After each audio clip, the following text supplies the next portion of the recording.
وقويتا بقعات قبرنا مسكانا غمزيلنا غنصلب سمايات تنبر أبونا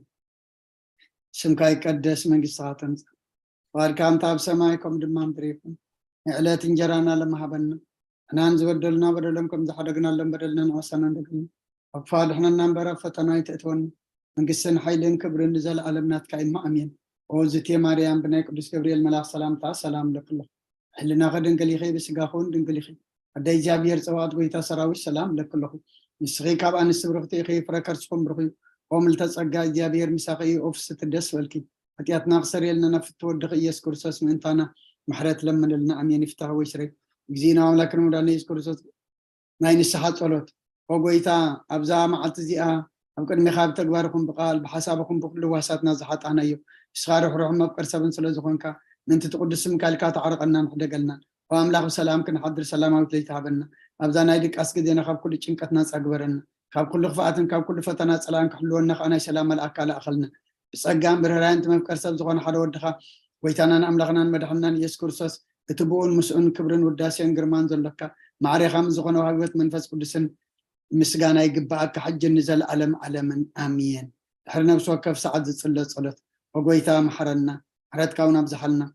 وامنا بسوكف ساعة انجزين أبسامايا مدرن بخبرة السقر الكاكورسوس من عملخنا وعلنا ويت عقسم بزح مراتن بسنايات ملاخر روحون نتمعنا زقداميهم حاتيات نياتات ونتمحر نحات بن الساحات من يسبه واتكنا برموت زي تدلي من تصبيان دلسس سمايات كرغبو نقول لهم نابد احنا تتعدم وقويتا بزا ساعة أنا كل ساعات لما نتعبى هوتناك أنا علنا تزازات كان كبر مرحنا منفسنا قدس سقانا حساباتنا ننسى تمنيتنا ونسمى رحمنا فوز حتياتنا حدا قلنا كاب كل خفع عزين سكات بردانا بقولونا ممكن أقب قدسان ملاك تخحلونا ناودات ابنات كان من رحمة انتي نابت زي مرمرن زي وسن فتات كخم بس حد لنا نسخان زي العالم برخيخ أمين وقويتا بقعات برنا مسقانا خمزيلنا خنصلي سمايات نبر أبونا سمكا يقدس من قصغات مسا فاركام تاب سمايكم دمام دريخون إعلات انجرانا لما حبنا احنا نزبدلنا بدلهم زحلقنا لهم بدلنا نعسانا ندقلنا كفاد احنا نمبر فتنا يتأتونا من قسن حيلين كبر النزال علمنات كائم أمين كوزك يا مريم بناك قدس جبريل ملاك سلام تا سلام لك له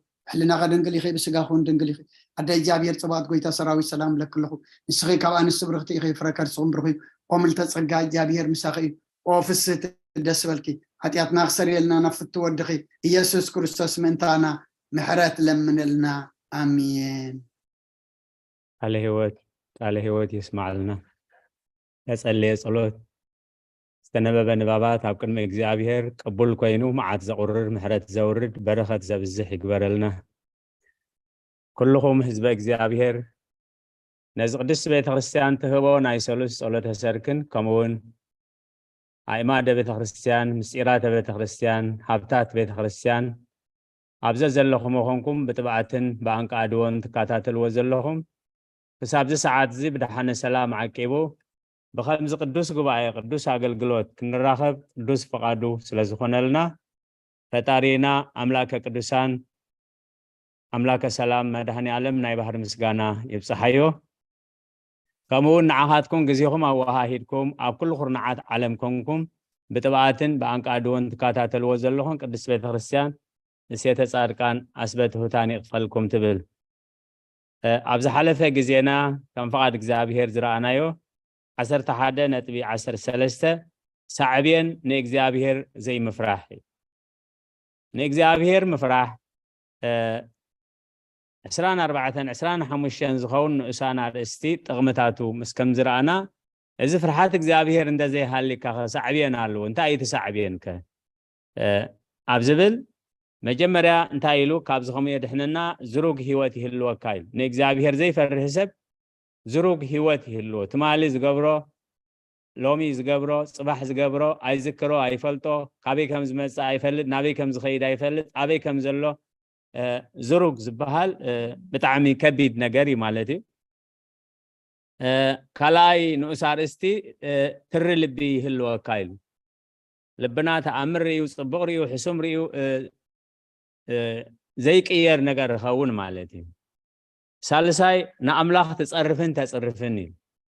رحات أملاخ ده زي بلنا نأملاخ نتصرف نأملاخ تصرف كا تأنك نخون مالتي خمس سورنا بدحري وصرفي ناب إجزابير بخلتها مقدي كم زمس رئينا مالتي نأملاخ كا تركسوي مالت أباخان برهان صحي بشكا خصية غايك لأن هنا نأملاخ كنركسون كنقدسون نحنا عغمي يكونن انتاي دا أبهيوتنا أملاخ يكبرن نتا بيت مقدس منفس قدس زخونت سبنتنا فرحات أملاخ بزي مهلاونا زركس نجار بمزراب زركس بنجار بمحساب زركس نجار بمفسام نهوتنا نركسويلو خابز خمزي صورنا እግዚአብሔር ስለዚህ ሎሚ ከም ፍቃድ እግዚአብሔር ንሪኦ 11 ነጥቢ 15 ዕንቅፋት ፍርሃት እግዚአብሔር እዩ ዕንቅፋት ፍርሃት እግዚአብሔር ታይ ማለት እዩ ዕንቅፋት ፍርሃት እግዚአብሔር ኣብቲ ተዳሊልና ዘሎ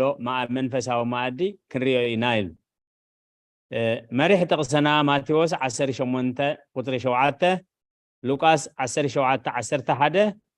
مع انكافي كي مساي ترفني مو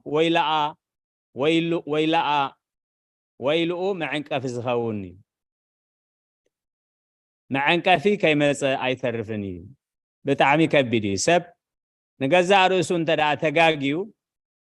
ابز تردو غزي كملس قليلي نخالوت سبات عنقفات انت دا خوين كايوم جن بسنكخ طفيون كتريون كلها كتملسوم زلو عقمي كتملسوم زلو تخلو بزعم طعم كبدي سلازي عنقفات كي مصاي ترفني ويلا عن عالم بزعبا معنكفي عنقفات كي مصاي ترفني ويلو اتبسنكو عنقفات زمص عنقفات زخون سبي ويثانان مدحينا نيس كريستوس ازي ابتي بزعبا متحازون مسقالون زمصو ارستي بزعبا يهودا كم صخلو انده زي تولد محاشو نيرو ادغز تحنالو امني اب كسادو اتيوم ناب بحري كتحلو وزل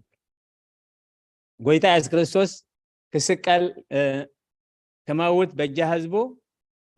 سروعي مالتي جن از كله بسنك من مسي بسنكي يهودا يحلفي هوم كابيدي يهودا كيد ليون مسيون كحزوا خلو نيروم بسرو عنقفات زمصسب جن ويلو ماتيوس 18 قصر 7 لوقاس 17 حادش سلازي معلتاوي هودنا نحنا حماق بمزرابنا نحنا حماق بمسرحنا نحنا تخنقبرو زقبارنا زي مقبارنا نخالوت سبات كي تردانا ناب كبابينا اب مسارحتنا نخالوت سبات عنقفات كي نخون بالتعمي خنطنقق زلنا استي مالت ابزابت اكوي ديابلوس اتم حدر زل عالم انا نبركا مخا فرح املاح كنكا معنك في خيقاتمكا خترف فسيم كازي حسبي نفس وكف سقمتن عمسن نفس وكف سقمتن فصامن بعنقفات يزسنه ازي عنقفات زي ندحريت كملسكا دو كبلكا كعقتكا ازن تزي سلطه دما كهصصكا يوز زمصئ عنقفات نمنتا يزمصئ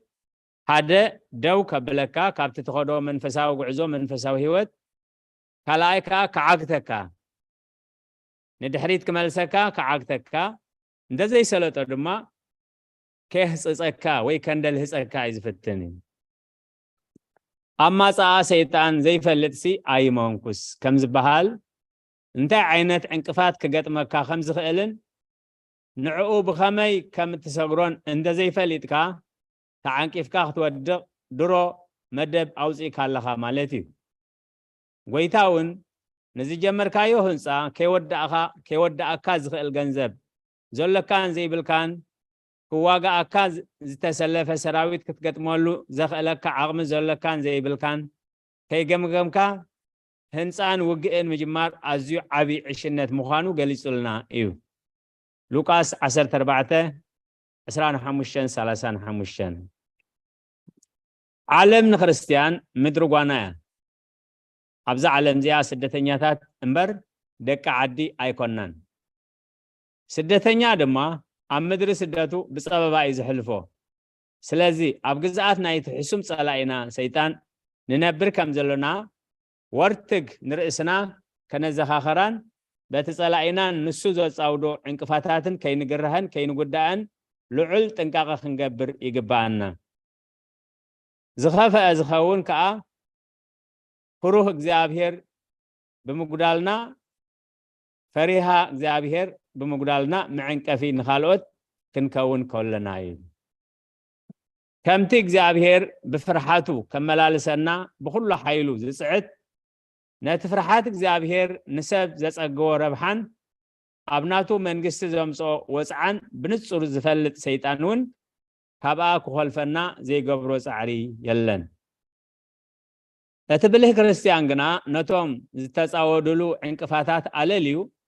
ልክዕ ከም ቅዱስ ኢዮብ መመሊሱ ፍርሓቱ ንምዕማቁን ንምህናፅን ክንጥቀመሎምን ናብ ረብሕኡ ክልውጦምን እዩ ዝመርጽ እቲ ኣገዳስነት ፍርሓት እግዚአብሔርን ሓደገኛነት ናይቲ ዕንቅፋታቱን ዘይተረድኦ ክርስቲያን ግን ልክዕ ከምቲ ኣብ ጥቓ ጸድፊ ዝጻወት ዝንጉዕ ቆልዓ እዩ ዝኸውን ሓንቲ ብቐሊሉ እትስገር ንእሽቶ ዕንቅፋት ኣቐዲሙ ክኾኖ ወይ ክገብሮ እኽእል እየ ኢሉ ሓሲብዎ ናብ ዘይፈልጥ ሓጢኣትን ዕንወትን ከተብጽሖ ትኽእል እያ ቃል እግዚአብሔር ከምዚ ዝስዕብ ብምባል ኣጠንቂቑና እዩ ክሳዕ ዝመጽእ ግና ነቲ ዘለኩም ኣጽኒዕኩም ሓዝዎ ቀልጢፈ እመጽእ ኣለኹ ሓደ እኳ ኣኽሊልካ ከይዝርፈካስ ነቲ ዘሎካ ኣጽኒዕካ ሓዞ ራእይ ዮሃንስ ምዕራፍ 2 ቁጽሪ 25 31 11 ፍርሓትካ ኣጽኒዕካ ናይ መሓዝ ዝለዓለ ኣብነትና ኣቦና ኢዮብ እዩ ነታ ዝነበረቶ ፍርሓት እግዚአብሔር ክምንጥሎ ሰይጣን ዘይፈተኖ ሜላ ኣይነበረን ብብዝሑ ብዓይነቱ ብኽብደቱ ብኣወዳድብኡ ብፍጥነቱ ብኣመራርፃ ናይቶም ምስኡ ዝዋስኡ ሰባት ኮታ ብኩሉ እንትንኡ ሓንቲ ኣበር ዘይርከቦ ስርሒት እዩ ፈጺሙ በቲ ውዲቱ ኣዝዩ ክግደስ ዝገበሮ ድማ ኣብ ልዕሊ ኢዮብ እንተተዓዊቱ ነቲ ብኢዮብ ዝሕበን ዝነበረ እግዚአብሔር እውን ሕፍረት ከጎልብቦ ዝኽእል ስለ ዝኽእል እዩ ግናኸ ከቶ ኣይሰለጦን ክብሪ ንኣምላኽ ይኹን ምኽንያት ፍሽለቱ ድማ ኢዮብ ንዕላማን ውዲትን ሰይጣን ኣጸቢቑ ምስተውዓልን ፍርሓቱ ዘይምድርባይ ነቲ መሪር መከራ ብብርቱዕ ጽንዓት ስለ ዝተዓገሰን እዩ ካብ ፍርሓት እግዚአብሔር ዘይብሉ ኮይኑ ብስጋዊ ረብሓ ምንባር ምስ ፍርሓቱ ኮይኑ ክደክን ናይ ውላድ መኻን ክኸውን ብብርቱዕ ሕማም ክሳቐን መረፀ ኢዮብ 27 ቁጽሪ 2-6 ምዕራፍ 13 ቁጽሪ 15 ምዕራፍ 23 ካብ 10-12 እምበኣር ቀጺልና ፍርሓት እግዚአብሔር ኣምላኽ ከይነጥሪ ብኡ ከይነዓቢ ወይ እውን ነቲ ዝረበረና ክንድርቢ ዝገብሩ ሒደትን ኣገደስትን ዕንቀፋታት ክንመሃር ኢና ቀዳማይ ብሓጢኣተኛታት ምቕናእ ብርግጽ ዓስብሎ ተጽቢትካ ከዓ ኸንቱ ዋይ ክኸውን እሞ ንልብኻ ኩሉ መዓልቲ ፍርሓት እግዚአብሔር ይሃልዎ እምበር ብሓጢኣተኛታት ኣይትቕናእ ምሳሌ 23 17-18 መቕናእ ክህሉ እንተኾይኑ ዓብይን ርኡይን ፍልል ኣሎ ማለት እዩ እቲ ንእግዚአብሔር ዝፈርሕ ሰብ ብሓጢኣተኛታት ክቐንእ ዝገብሮ ንሱ ሕማቕ ምህላው እቶም ኣብ ከባቢኡ ዘለው ሓጥኣን ድማ ኣብ ጽቡቕ ኩነታት ምህላዎም እዩ እቲ ብሕማቕ ኩነታት ዝሓልፍ ዘሎ ፈራህ ኣምላኽ እቲ ናብርኡ እናኸበዶ ምስከደ ንናብርኡ ምስ ናብራ ናይቶም ንእግዚአብሔር ዘይፈርሑ ሰባት ከናጻጽሮ ይግደድ ሽዑ ነዒንቱ ካብቲ ፍርሓቱ ዝኾነ ኣምላኽ ኣልዒሉ ኣብቶም ረሲኣን ይተኽሎ ነቲ መንፈሳዊ ዓስቢ ናይ ፍርሓቱ ምርኣይ ምስ ተሳእኖ ዓስቢ ዘይምፍራሕ ግና ጽቡቕ ኮይኑ ምስ ተረኣዮ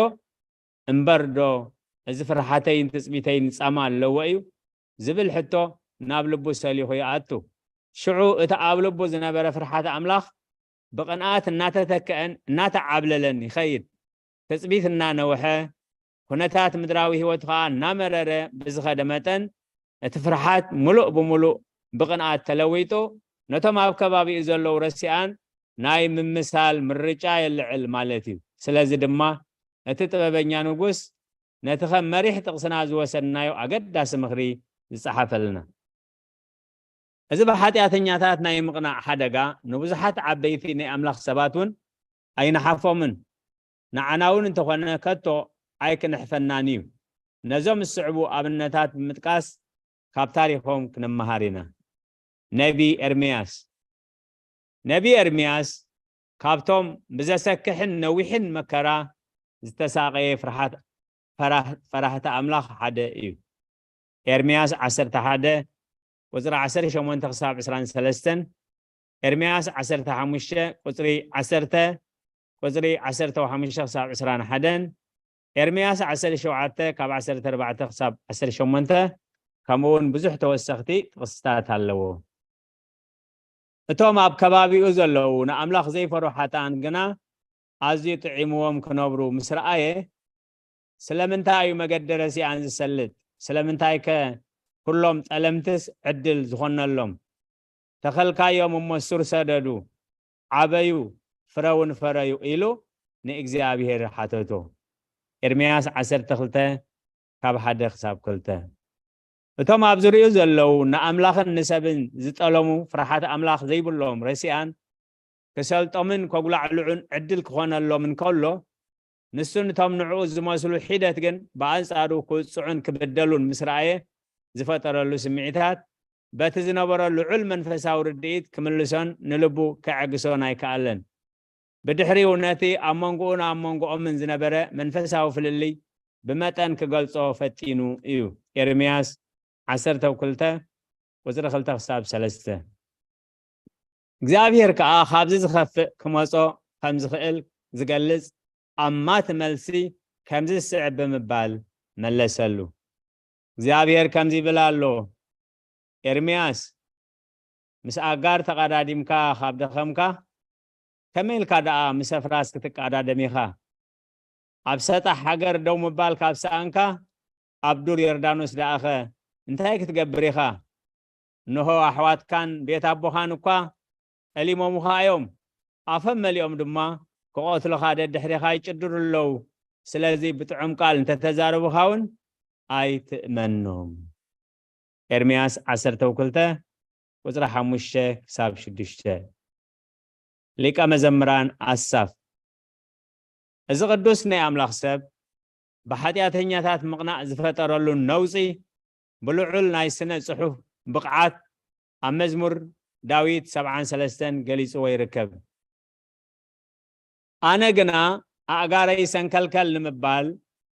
سقومتين من دلهاز قريبو نبركو قريبا نبركو رهوا رسيان مسرأخو ندفارات أنا أكلهم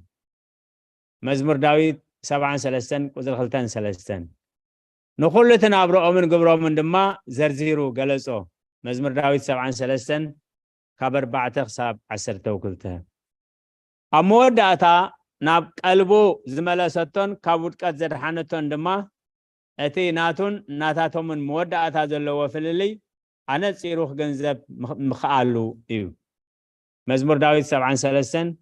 وزري 10 توشد الشيك ساب 24 كابزة حجب عين السقات ترقنات التلعل جزياويتن تباريتن رهوا حلفيلو نابتبع عين منفس ترايز الرئيز صبيهم زلهم ودعتها زيبولو نايسقاي زل على مستأمته نترهو أب من عقن نتساببو أم مفكارن تعوته نزخ استوعل زي مخالو قنا ناب درجة انسسا ناب زوردو عشنتن دم قرنان كم زأتو استوعله مزمور 73 وزر 21 كلتن استوعل فرح أملاخ بمخان كاتحالفو زلخا كونتات مس زي موادادرتو مس كونتات رسيان كتنصاصرو انت جميركا نابناي عشنتن دنقرنان غدنا تمرح ناب درجة انسسا وريركا مهلاوكا زرع جهود ملكتيو بهق سيطان دما نابزا درجة زي اخوردكا امو كم دليتو غيرو خصاوتلكايو بزعور نصصر زي مستوعالكا دفر تدفن امو كمتم بلبابن لقامن زقرحو أمرو زي بلوم أباقلنا فراسن كتكونوا اللؤيو آدبيو صبيه كازلو مزمور داويد 3 شعته يعقوب 3 كلاي بيدروس كلتا 10 كمون بزح توسختي تقصتات اللوي سلازي ناب أملاخن تسفاتاتون حديكا ناب نابرارسي أن معداو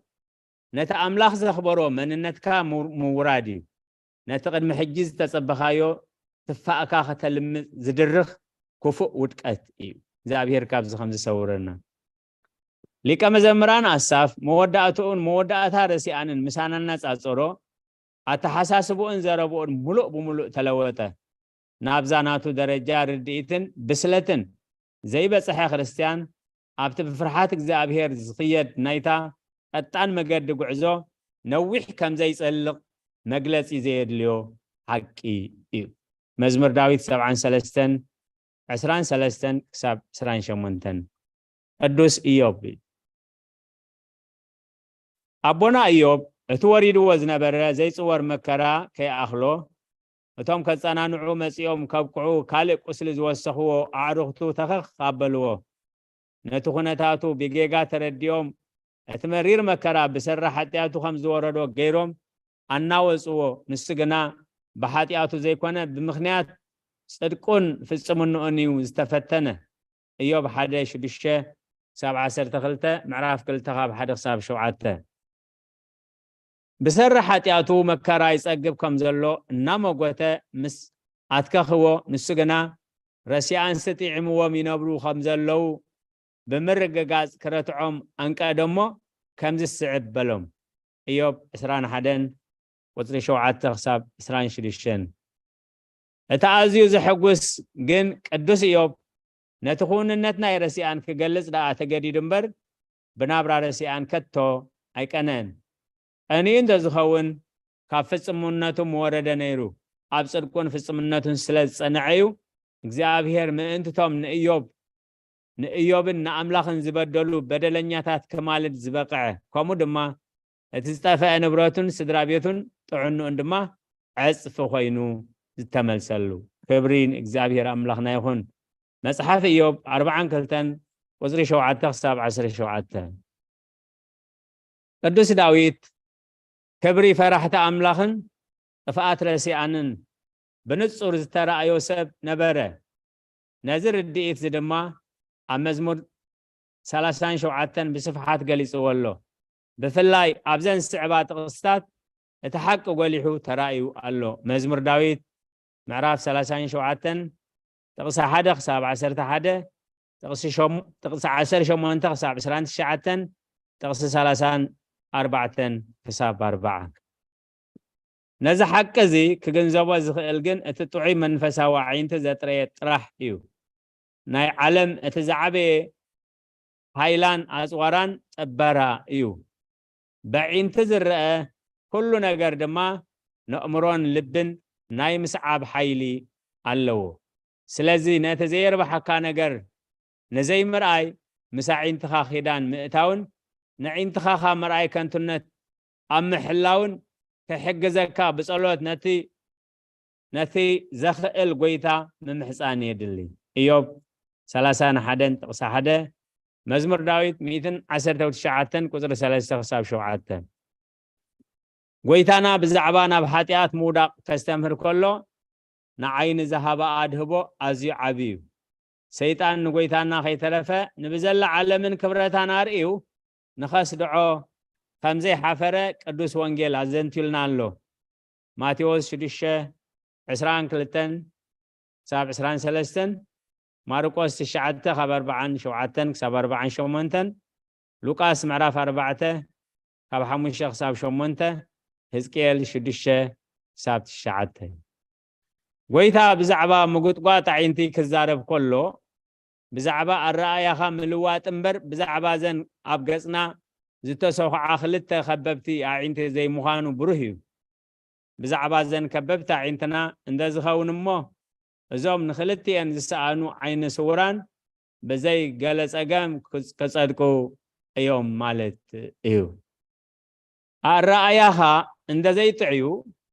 أمونغو خبرون حسرون زلو فللي كتستوعلو أي كألني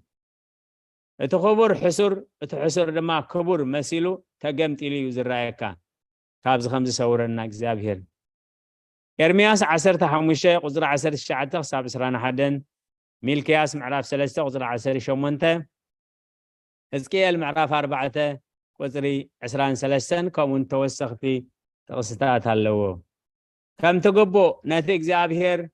زصيفو نابران رهوان نايرسيان ازينا خنصيفو بزعبا زلا علماوي صحفتهم دما بفرحات كندنقصلوم زغبا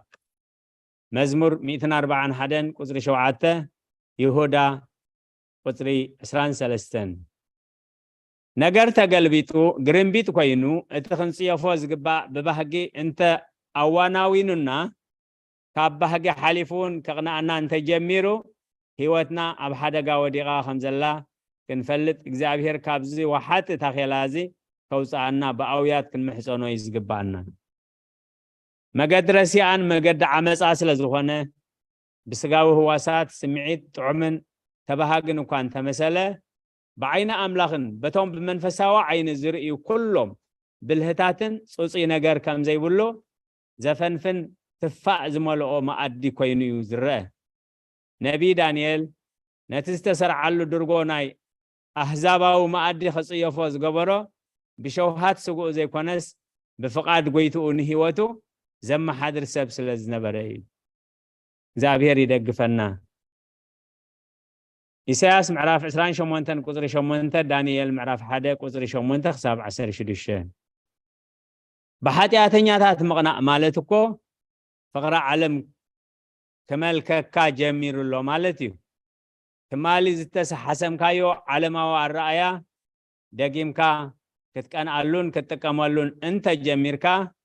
كمشين تقامل ندحريت تملس كم زلخا مرغاغصي اسرائيلاويان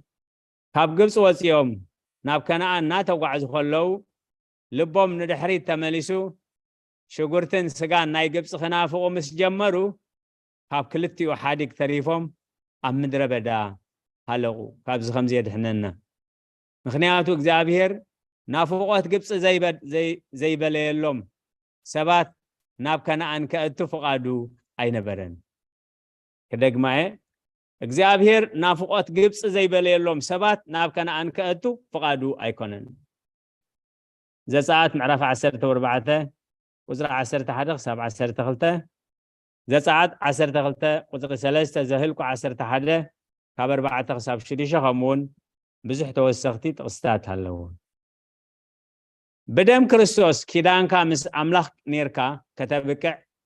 أب حق فرسي أنزلو رهوان ربحان تنافق انتليخا نعم منفسها وزموت وريكا خمز اللخا استوعد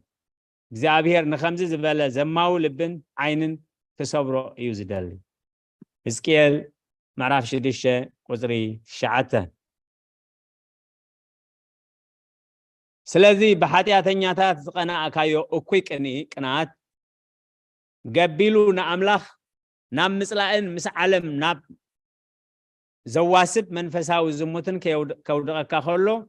بعزوز فرحات أملاخ رئيسها تحلو يقبعكا رئيسنا خنحلو يقبعنا مثالي 30 حدن مثالي 24 قزر 10 تغلطة قزر 10 الشعات خساب 10 ملكيا 3 10 الشعات كمون توسخي قصتات اللوين كالاي تعبيتي نእግዚአብሔር مفرح نخفات مثلاي انا ون تعبيتن تمكحتن كفؤ كايدان قنان عفن اصليه بلو بزعب زبله كله اب እግዚአብሔር فرفوني ايد بايد كي تقزعه ايترفن مثالي 8 10 3 مثالي 10 6 5 فرحات እግዚአብሔር ከይህልወናን አው ጸኒዕና ከይነብርን ካብዚ ዕንቁፍና ባህርያት ሓደ ተዕቢት እዩ ተዕቢት ድማ ብዛዕባ ገዛ ርስኻ ዝተጋነነ ግምት ዝተጋነነ ምስሊ ዘለኳ ምዃን ማለት እዩ ሓደ ሰብ ንገዛ ርሱ ካብቲ ዝግብኦን ንላዕሊ ኣጋኒኑ ኣዕብዩ እንተርእይዋ ንኣምላኽ ክርኢ ወይ ኣብ ግምት ከእትዎ ኣይክእልን እዩ ምክንያቱ ንርእሱ ከዓቢ እንተኮይኑ ዘይናቱ ክብርን መንነትን ክምንዝዕ ኣለዎ ክምንዝዕ እንተኮይኑ ድማ ካብ ናይ ኣምላኽ ክብሪ እዩ ክምንዝዕ ነትዕቢት ኣዝዩ ከቢድ ኣበሳ ዝገብሮ ድማ ንሱ እዩ ምክንያቱ እግዚአብሔር ብክብሩ ንዝመፁ ኣዝዩ ቀና ኣምላኽ እዩ ዝኾነ ሰብ ንክብሪ ኣምላኽ ወሲዱ ንኻልእ ወይ ንርእሱ እንተሂቡ እግዚአብሔር ብሓዊ ቅንኣቱ እዩ ዝለዓሎ ኢሳያስ 42 ቁፅሪ 8 48 ቁፅሪ 1 እግዚአብሔር ነቶም ብትዕቢት ርእሶም ዘልዕሉ ኩሎም የዋርዶምን ይማዓቶምን ንሓሳባቶም ይዘርዎ ምክንያቱ ትዕቢት ኣብ ዓይኒ ኣምላኽ ኣዝዩ ጽዩፍን ፍንፍንን ኣበሳ እዩ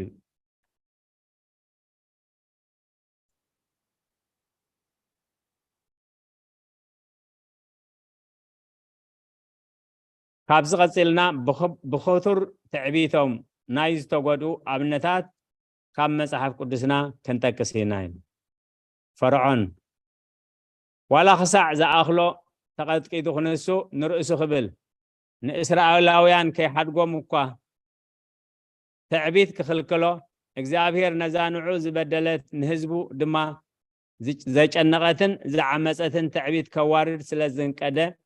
መግለፂ ብዘይርከቦ ዘሰክሕ መዓት ጨፍጨፎም ከይትንሳሕን ዝሕሸካ ከይትገብርን ንልብኻ ከም ዝተርር ብምግባር ካብ ዝዕንቅፁ ባህርያት ሓደ ትዕቢት ስለ ዝኾነ ነታ ክገብራ ዝኽእል ንዑ እተሓይሽ ፍታሕ ክገብር እኳ ኣይከኣለን ኣብ መወዳእታ ድማ ትዕቢቱ ምስ ኩሉ ሰራዊቱን ክብሩን ባሕሪ ኤርትራን ከም ዝወሓጥ ገበሮ እዩ ካብዚ ከም ዝሰውረና እግዚአብሔር ናቡከደነፆር እግዚአብሔር ነዚ ናይ ኣህዛብ ንጉስ ካብ ትዕቢት ምእንቲ ከድሕኖ ብዘደንቕ ሕልሚ ተዛረቦ ትርጉም ናይቲ ትንቢትን ንሱ ክወስዶ ዝግባእ ስጉምትን ክሕብሮ ንነቢይ ዳንኤል ለኣኸሉ እዚ ኩሉ ገይሩሉ ከብቅዕ ግን ብትዕቢት ተነፍሐ እሞ እግዚአብሔር ንእምርኡ ሓዲጎ ናብ ደረጃ እንስሳ ኣውሪዱ ን7 ዓመታት ቀፅዖ ካብዚ ከም ዝሰውረና እግዚአብሔር ትንቢት ዳንኤል ምዕራፍ 4 ካብ 1 ክሳብ 33 ብድሕሪ ዝሕሱም መቕፃዕቲ እዚ ኣእምርኡ ተመልሰሉ እሞ ንእግዚአብሔር ልዑል ክብሪ ሃበ ዳንኤል 4 37 ክሳብ 34 ክሳብ 37 ካብዚ ናይ ናቡከደነፆር ታሪክ ከም ንርድኦ ብትዕቢት ዝተጠቅዐ ሰብ መጀመርታ ዝስእና ነገር እንተልያ ኣእምሮኡ እያ ናይቲ ብድሕሪኡ ዝስዕብ ውርደት ምንጪ እዛ ምሕዳግ ኣእምሮ እዚኣ እያ ብፅላለ ጨርቅኻ ከይትድርቢ ትኽእል ኢኻ እንተኾነ ነቲ ብትዕቢትካ እተዋረዶ ንኸተለልዮ ግን ኣይተፈቅደልካን እዩ ሐዋርያ ጳውሎስ እውን ነቶም ንርእሶም ክንእዱን ከም ጠቢባን ዝርዩን ጥበበኛታት ኣእምሮ የብሎምን ብምባል እዩ ዝገልጾም ካልኣይ ቆሮንቶስ ምዕራፍ 10 ቁፅሪ 12 ሮሚ 11:25 ሮሚ 12 ቁፅሪ 3 ከምኡውን ተወሰኺ ጥቕስታት ኣለዎ እቶም ብፍርሓቱ ዝለበሙ ናይ ኣምላኽ ሰባት እግዚአብሔር ካብ ትዕቢት ክሕልዎም ብኣጽንዖት ይምሕፀኑ እግዚአብሔር ድማ በትረቂቕ ጥበቡ ይሕልዎምን የድሕኖምን መዝሙር ዳዊት ምዕራፍ 19 ካብ 12 ክሳብ 13 ካልኣይ ቆሮንቶስ 17 ይቕሬታ 12 ካብ 7 ክሳብ 10 ሄሮድስ እዚ ሰብ እዚ ኣብ ልዕሊ ቤተ ክርስቲያን ብትዕቢት ተላዒሉ ንያዕቆብ ዘሰየፈን ንጴጥሮስ ክስየፍ ዝኣሰረን ንጉስ ነበረ ምስ ሰብ ጢሮስን ሲዶናን እናተዘራረበ ከሎ እዚስ ድምፂ ኣምላኽ እምበር ድምፂ ሰብ ኣይኮነን ምስ በልዎ ነዚ መርዚ ዝኾነ ዘረባ ከም ዘለዎ ውሒጡ ብትዕቢት ተነፍሐ ናይ ክብሪ ልብሰ መንግስቱ ለቢሱ ድኸሎ ድማ ብመልኣኽ ተቐዚፉ ሓሲኹ ሞተ ካብዚ ከምዚ የድሕነና እግዚአብሔር ግብረ ሐዋርያት 12 ቁፅሪ 20 ክሳብ 23 እዚ ኣብ ላዕሊ ዝዘርዘርናዮ ሰለስተ ኣብነታት ሓደገኛታት ናይ ትዕቢት ብንጹር ዘርእየና እዩ ቃል እግዚአብሔር ድማ ትዕቢት ብኸመይ ንህይወትካ ከም ዘበላሽወን نمفصام تخادم ما خمز عنوان دقاقم يزنقرنا مزمور داويد معراف 10 قصر خلته معراف 73 قصر 6 معراف 110 شعتن قصر 21 كمون توسخ تقصتات هالو كم بعال عزيان حزقياس هامان بلشاصر زامسلو قالوت بزحتون بتعبيت نايز ودقوا سبات ابنتاتيوم كلاي زينا موال معراف 26 قصر 10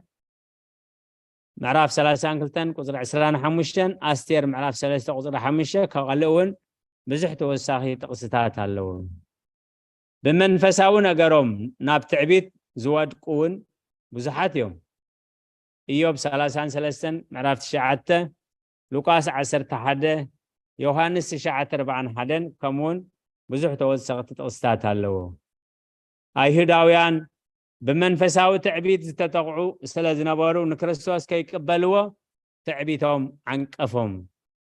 لوقاس معراف 3 قصر 8 يوحنس 8:33 39 يوحنس معراف 9 قصر 28 رومي معراف 3 قصر 10 እግዚአብሔር نعبيات معاتهم يواردومني إيوب معراف 9 قصر 10 إيوب 24 إيوب 26 10 تخلتهم بزح توسختي مبرهي تقصتات هالو تعبيت لما أوش بزح كال حتيات زتحوفة عبي أبسايو أوش تعبيت بزح كال كمني خطري عمسا عصوت عنكفات جهرة ترلبي دركنا نخالوت مستحفار قالو تعبيت كبر أملاخ يسرق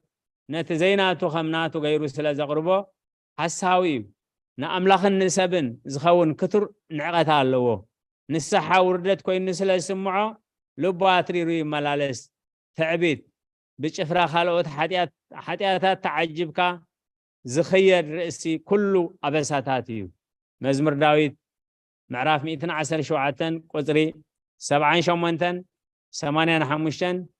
معراف 10 معراف 123 قصر 4 كمون بزح توسخت تقصتات هالو سلازي نزخا فرحات እግዚአብሔር عنكيفو كودق اكوي حاتيات ازينا كنتنققن نرسنا خنحلون يقبأنا ايو سلقالاتو እግዚአብሔር ዝተመስገነ ይሁን ጽኒልኩም ነተቀደስ ቤተ ክርስቲያን ተህባ አገልግሎት ጽኒልኩም ስለሰማዕኹምዎ ኣብ ትገብርዎ ጸሎት ኩሉ እግዚአብሔር ይስማዕኹም كم فقط እግዚአብሔር ሕጂ ናይ መዝሙር ግዜና ኣኺሉሎ ንሎሚ መዝሙር ከተቅርቡ በመዝሙር እግዚአብሔር ከነመስገኖ በመዝሙር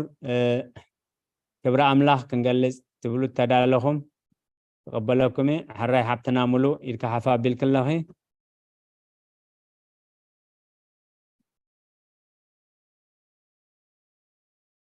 ሓብትና ሙሉ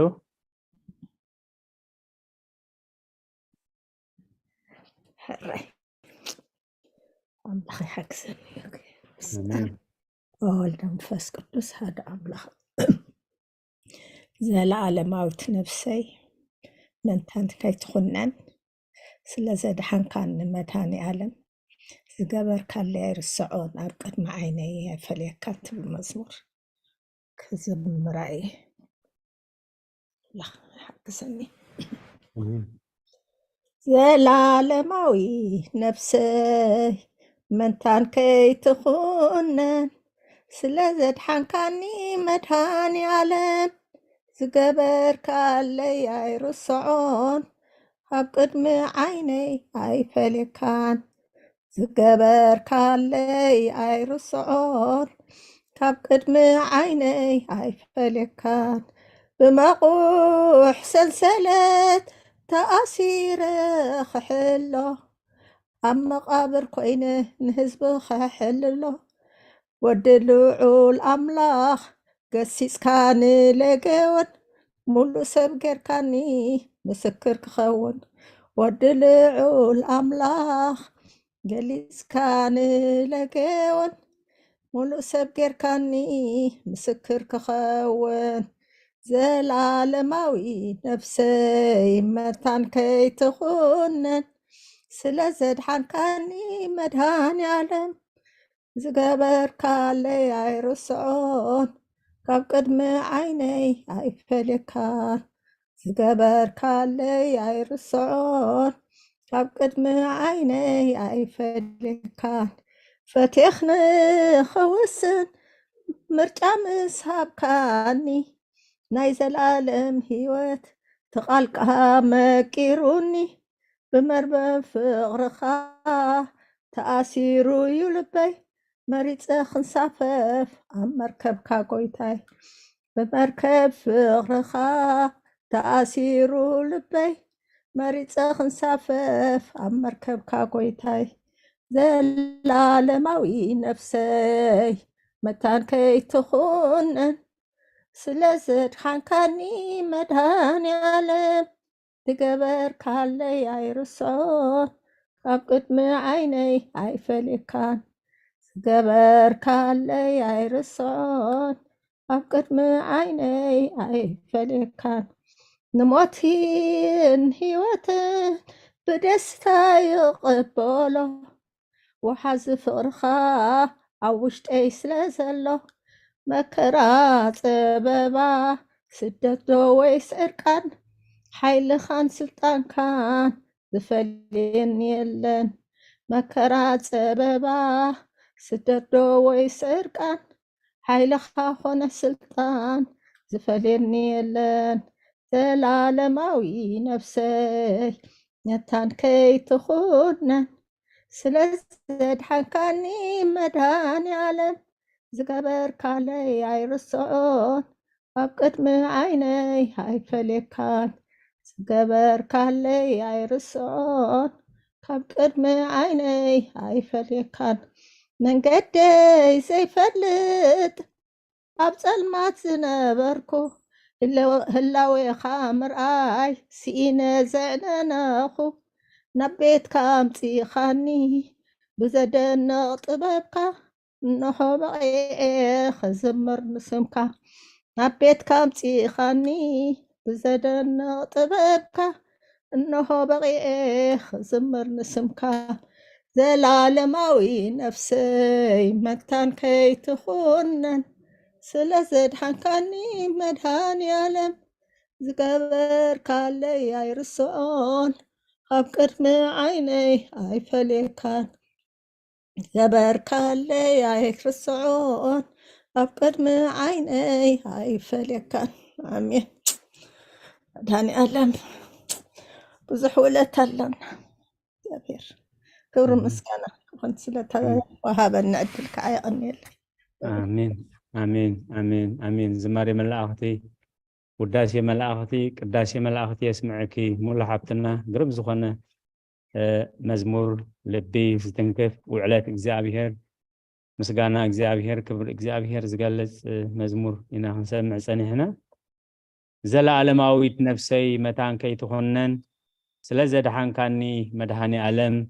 ዝገበርካለይ ኣይርስዖን ካብ ቅድሚ ዓይነይ ኣይፈልየካን ካብቲ ብሕብረት ከነስተንትኖ ዝፀናሕና ኣዝዩ ነዊሕ ዝኾነ መዝሙር ነታ ትመላለስ ዝነበረት ጥራይ ምስ ግዜና ዘለዓለማዊት ነፍሰይ መታንከይ ትኹነን ዘለዓለማዊ ነፍሲ ከም ዘላትናን ኣብ ቅድሚ ኣምላኽ ከዓ ንፍርዲ ክትቀርብ ምዃናን ምፍላጥ እቲ ቀዳማይ ነገር እዩ ዘለዓለማዊ ነፍሰይ መታንከይ ትኹነን ስለዘድሓንካኒ መድኃኔዓለም ዝገበርካለይ ኣይርስዖን ንዘላ ኣብ ቅድሚ ገፀይ ካብ ቅድሚ ገፀይ ኣይፈልየካን ደጊመ ዝማሬ መላእኽቲ የስማዓልና ቶም بعقلن بهدأتن صنير كون تسمعون صنعهم كا نخلهنا قال هيوت يسمعلنا سلازي زل عالماويت نفسي متان كي تهنن حدا عرستي سلازي دحان كاني مدهاني عالم كلاي زغبر كالي يرسعون سالساي نزل عالم يغريتا كاب قدم عيني اي فليكان ابزن 4 عرستي كريانينا انت وحده ابزن 4 حانتي تقسم مالت كبري نزخر اسم يخون سلازي منچنا مزمورنا قداسينا مهليتنا كله املخوتنا منشو خاب قال እግዚአብሔርي سلازي إذا مزمور زي منشو كاب قال እግዚአብሔር مخانو إنا كنرئي بدحريو مسيوتنا انتايو زلالماوي نفسنا صباح كي تخونا نسحج انتاي نقبر زلنا زبل كا أموداتا بقلنا بحلينا ناخن ملسو زلنا ملسيو حجيقين مزمورنا كام مصحف قدسيو مو كلنا እግዚአብሔር በብዝ ገለጸልና ኢደ ኢድና ንበል ማለት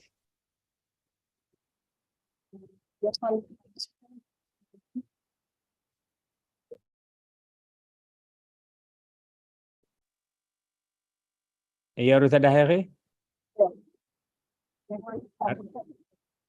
حراي اسكي قرب تا مايكروفون بعري ابليا صبق سمعني يله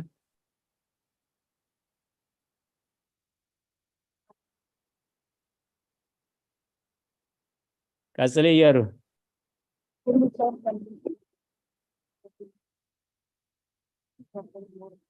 نعيديا ولا نخل قرب دمسي نصر يسمعنا على ير قرب بتغيير ابلي تا ميكروفون قرب اي سمعنا على نخلو اوكي እግዚአብሔር ይደግፍኩም አበና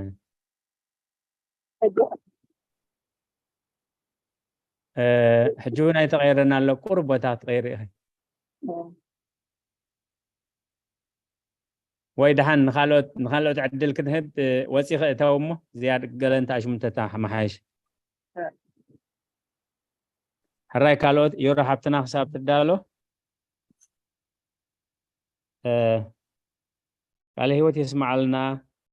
جيدنا حبتنا مزمور 207 معراف قصري 13 رأي يوحنس كلتا 10 سريده لنا الله كتنببو مصحف حشكم زلهم زتعمكم سبات مزمور داويت 207 قصري 13 كمون رأي يوحنس كلتا 10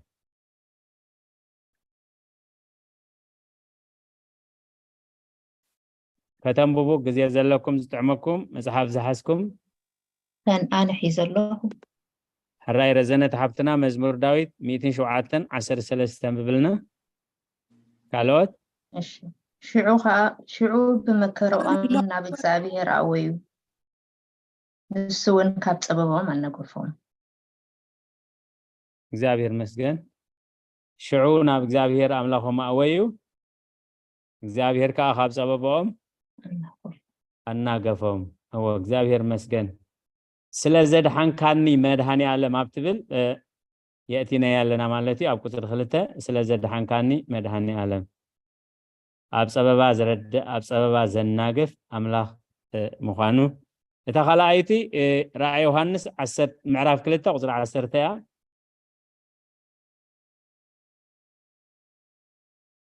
من الله ذنب بلنا أنا خم أبونا الراي شيء رأي يوحنس معرف كل تقطر 10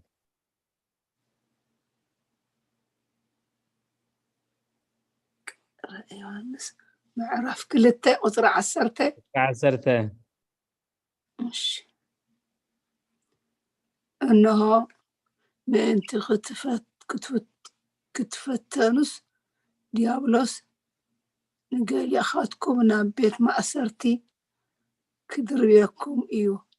نعسرتي معلتون سببا خرخوكم إيو أما نتزمت مكرا أي تفرهو كسعمت ومنكون أنا ون أخلي الهياب كبكايه እግዚአብሔር መስገን ቃል ህይወት ይስማዓልና أبتر بعيتي أبكر معيني أي فليكان أبكر معيني أي فليكان مهنياتو زي كبير متنقطة مكرا خمز مسن نبزحات كان بز مكرا خمز لبلوبن أتيك سعمود داتا أمون زخانها نتا أخلي الهيوت كم زورسون نزي أخلي الهيوت كندحت كنورسو خينها نت مكرا خن عقسوها እግዚአብሔር أبكر مينا مقمات بتعامي قداسي مخانيو على هوت يسمع لنا جدنا حبتنا زمن أقلقلوت كبار እግዚአብሔር حراي كالوت حراي رزنت حبتنا سامي الحونا سمع كالله صبو حراي قتل رزنت حبتنا أبونا حلفون قدم نعو سامي الحونا حلفوه تسمع الله خادي خاسامي الحونا هو حرح إيش thank you أنا إله أب إذا فترة معرف كل التفاضل شو عته هو እግዚአብሔር አምላክ ከአንሰብ ካብ ሐመድ ግብር ምድር ገበሮ አባፍንጩ ድማ ትንፋስ ህይወት ኡፍ በለሉሞ እቲ ሰብ ህያው ነፍስ ኾነ ዘፍጥረት ምዕራፍ 2 هو معرف كل تفاضل شو عته እግዚአብሔር መስገን ዝገበር ካለይ አይርስዖን ኣብቲ ብላርስቲ እቲና ያለና ብሳልስተይት ማለት እዩ ዝገበር ካለይ አይርስዖን አቦና ዳዊት ካብ ሐመድ አልዒልካ ሰብ ትገብር ኢሉ ማለት እዩ ቃለ ህይወት የስማዓልና ካብ ሐመድ ገይሩ እግዚአብሔር ኡፍ በሎ ህያው ትንፋስካ ኮነ ስለዚህ ካብቲ ዝገበረልና ብምልክዑን ብምስሉን ስለዝፈጠረና ጥራይ ሙሉዕ ዕድሜና አመስጊና ክንውድኦ ዘይንኽእል እዩ ማለት እዩ حراي رزنت حبتنا قصلي ርግጠኛ ይኮንኩን ምናልባት ተመሳሰለት መዝሙር 71 ቁጥር 1 ወእግዚአብሔር አባኻ ወከል አለሁ ከቶ አይተሕፍረኒ ብጽድቅኻ ናግፈንን ባልሃንን እዝንኻና ባያድነን እሞ አድሕነኒ እግዚአብሔር መስገን አብ ቁጥር 2 ስለዘድሓንካኒ መድኃኔ ዓለም መዝሙር ዳዊት 71 ቁጥር 1 2 ቁጥር 1 2 ብጣዕሚ ጽቡቕ ስለዘድሓንካኒ መድኃኔ ዓለም ዘላለማዊት ነፍሰይ መታን ከይትኹነን ስለዘድሓንካኒ መድኃኔ ዓለም ሓብትና ፍረወይኒ ከዓ ከም ዝተፈልጥዋ ኩሉ ግዜ ያ ተሳተፍ ትሰድድ በአካል እውን ተኣቲ ኣብ ዝተዓማሕ ንሎሙ ከዓ መዝሙር ዳዊት 21 ቁጥር 4 ብመልእኽቲ ሰዲዳትልና ኣላ መዝሙር ዳዊት من ينببلنا 21 ቁጥር 4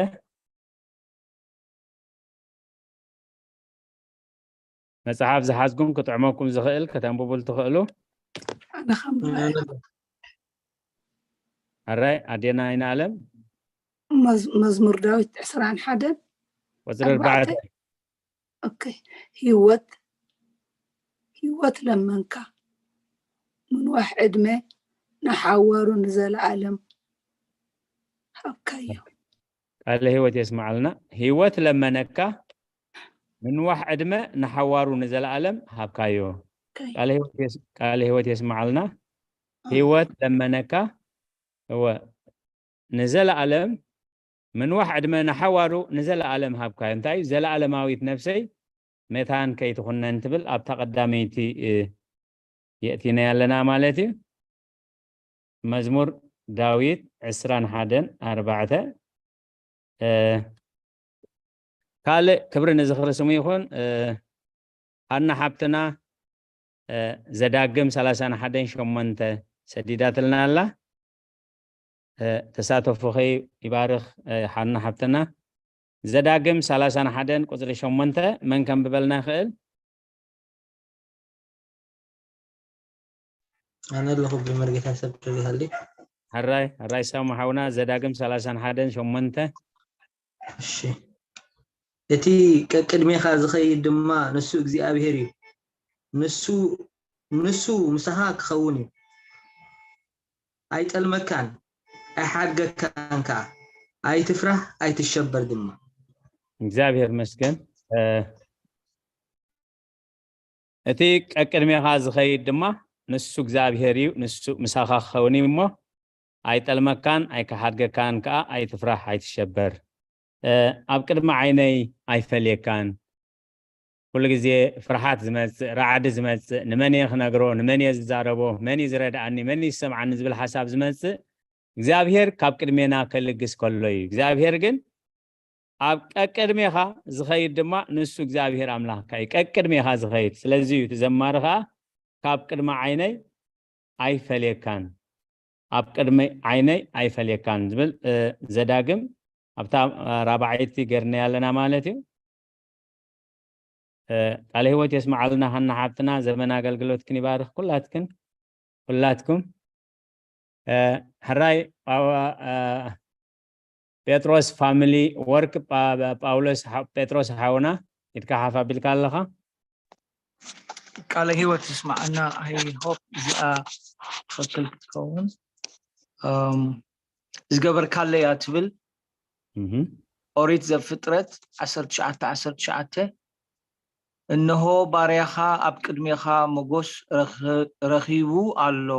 ንነፍሰይ ምድሓንካ ዝገበርካለይ ምሕረትካ ድማ ኣዕቢኻዮ ኣነ ግና እቲ ክፉእ ከየረኽበንን ከይመውትን ናብ ከረን በፂሐ ክድህን ኣይክእልን እየ ቃለ ህይወት يسمعلنا ዘፍጥረት 19 ዘፍጥረት እነሆ ባሪያኻ ኣብ ቅድሜኻ ሞገስ ረኺቡሎ ንነፍሰይ ብምድሓንካ ዝገበርካለይ ምሕረትካ ድማ ኣዕበኻዮ ስለዚ ድሓንካ ንመድሃኒ ዓለም ዝገበርካለይ ኣይርስዖን ትብል ኣብ ቁፅሪ 2 ከነእትዋ ኢና እዚ ዝብል ዘለመኒ ኣቦና ሎጥ ማለት ኣብ ቅድሚ እግዚአብሔር ሞገስ ረኺቡ እቲ ኩሉ እንታይ ተጻሒፉሉ ዘሎ እታ ጻድቕ ነብሱ በቲ ዝሪኦን ዝሰምዖን ዝነበረ ግብረ ዓመፅኦም ትሳቀ ነበረት እዩ ስለዚ እግዚአብሔር ሓደ ትእዛዝ ሂቡ ካብቲ መከራ ናይ ሶዶም ከውፅኦም ምዃኑ ምስ ሓበሮ ዝሓተቶ ሕቶ ዘመስገኖ ምስጋና ይነይሩ ማለት እዩ ቃለ ህይወት يسمعلنا ሙሉ ሓብትና ኢድካ ሓፋቢል ክለኽ ናይ ሕጂ ዲ ናይ ዓንተ ወይ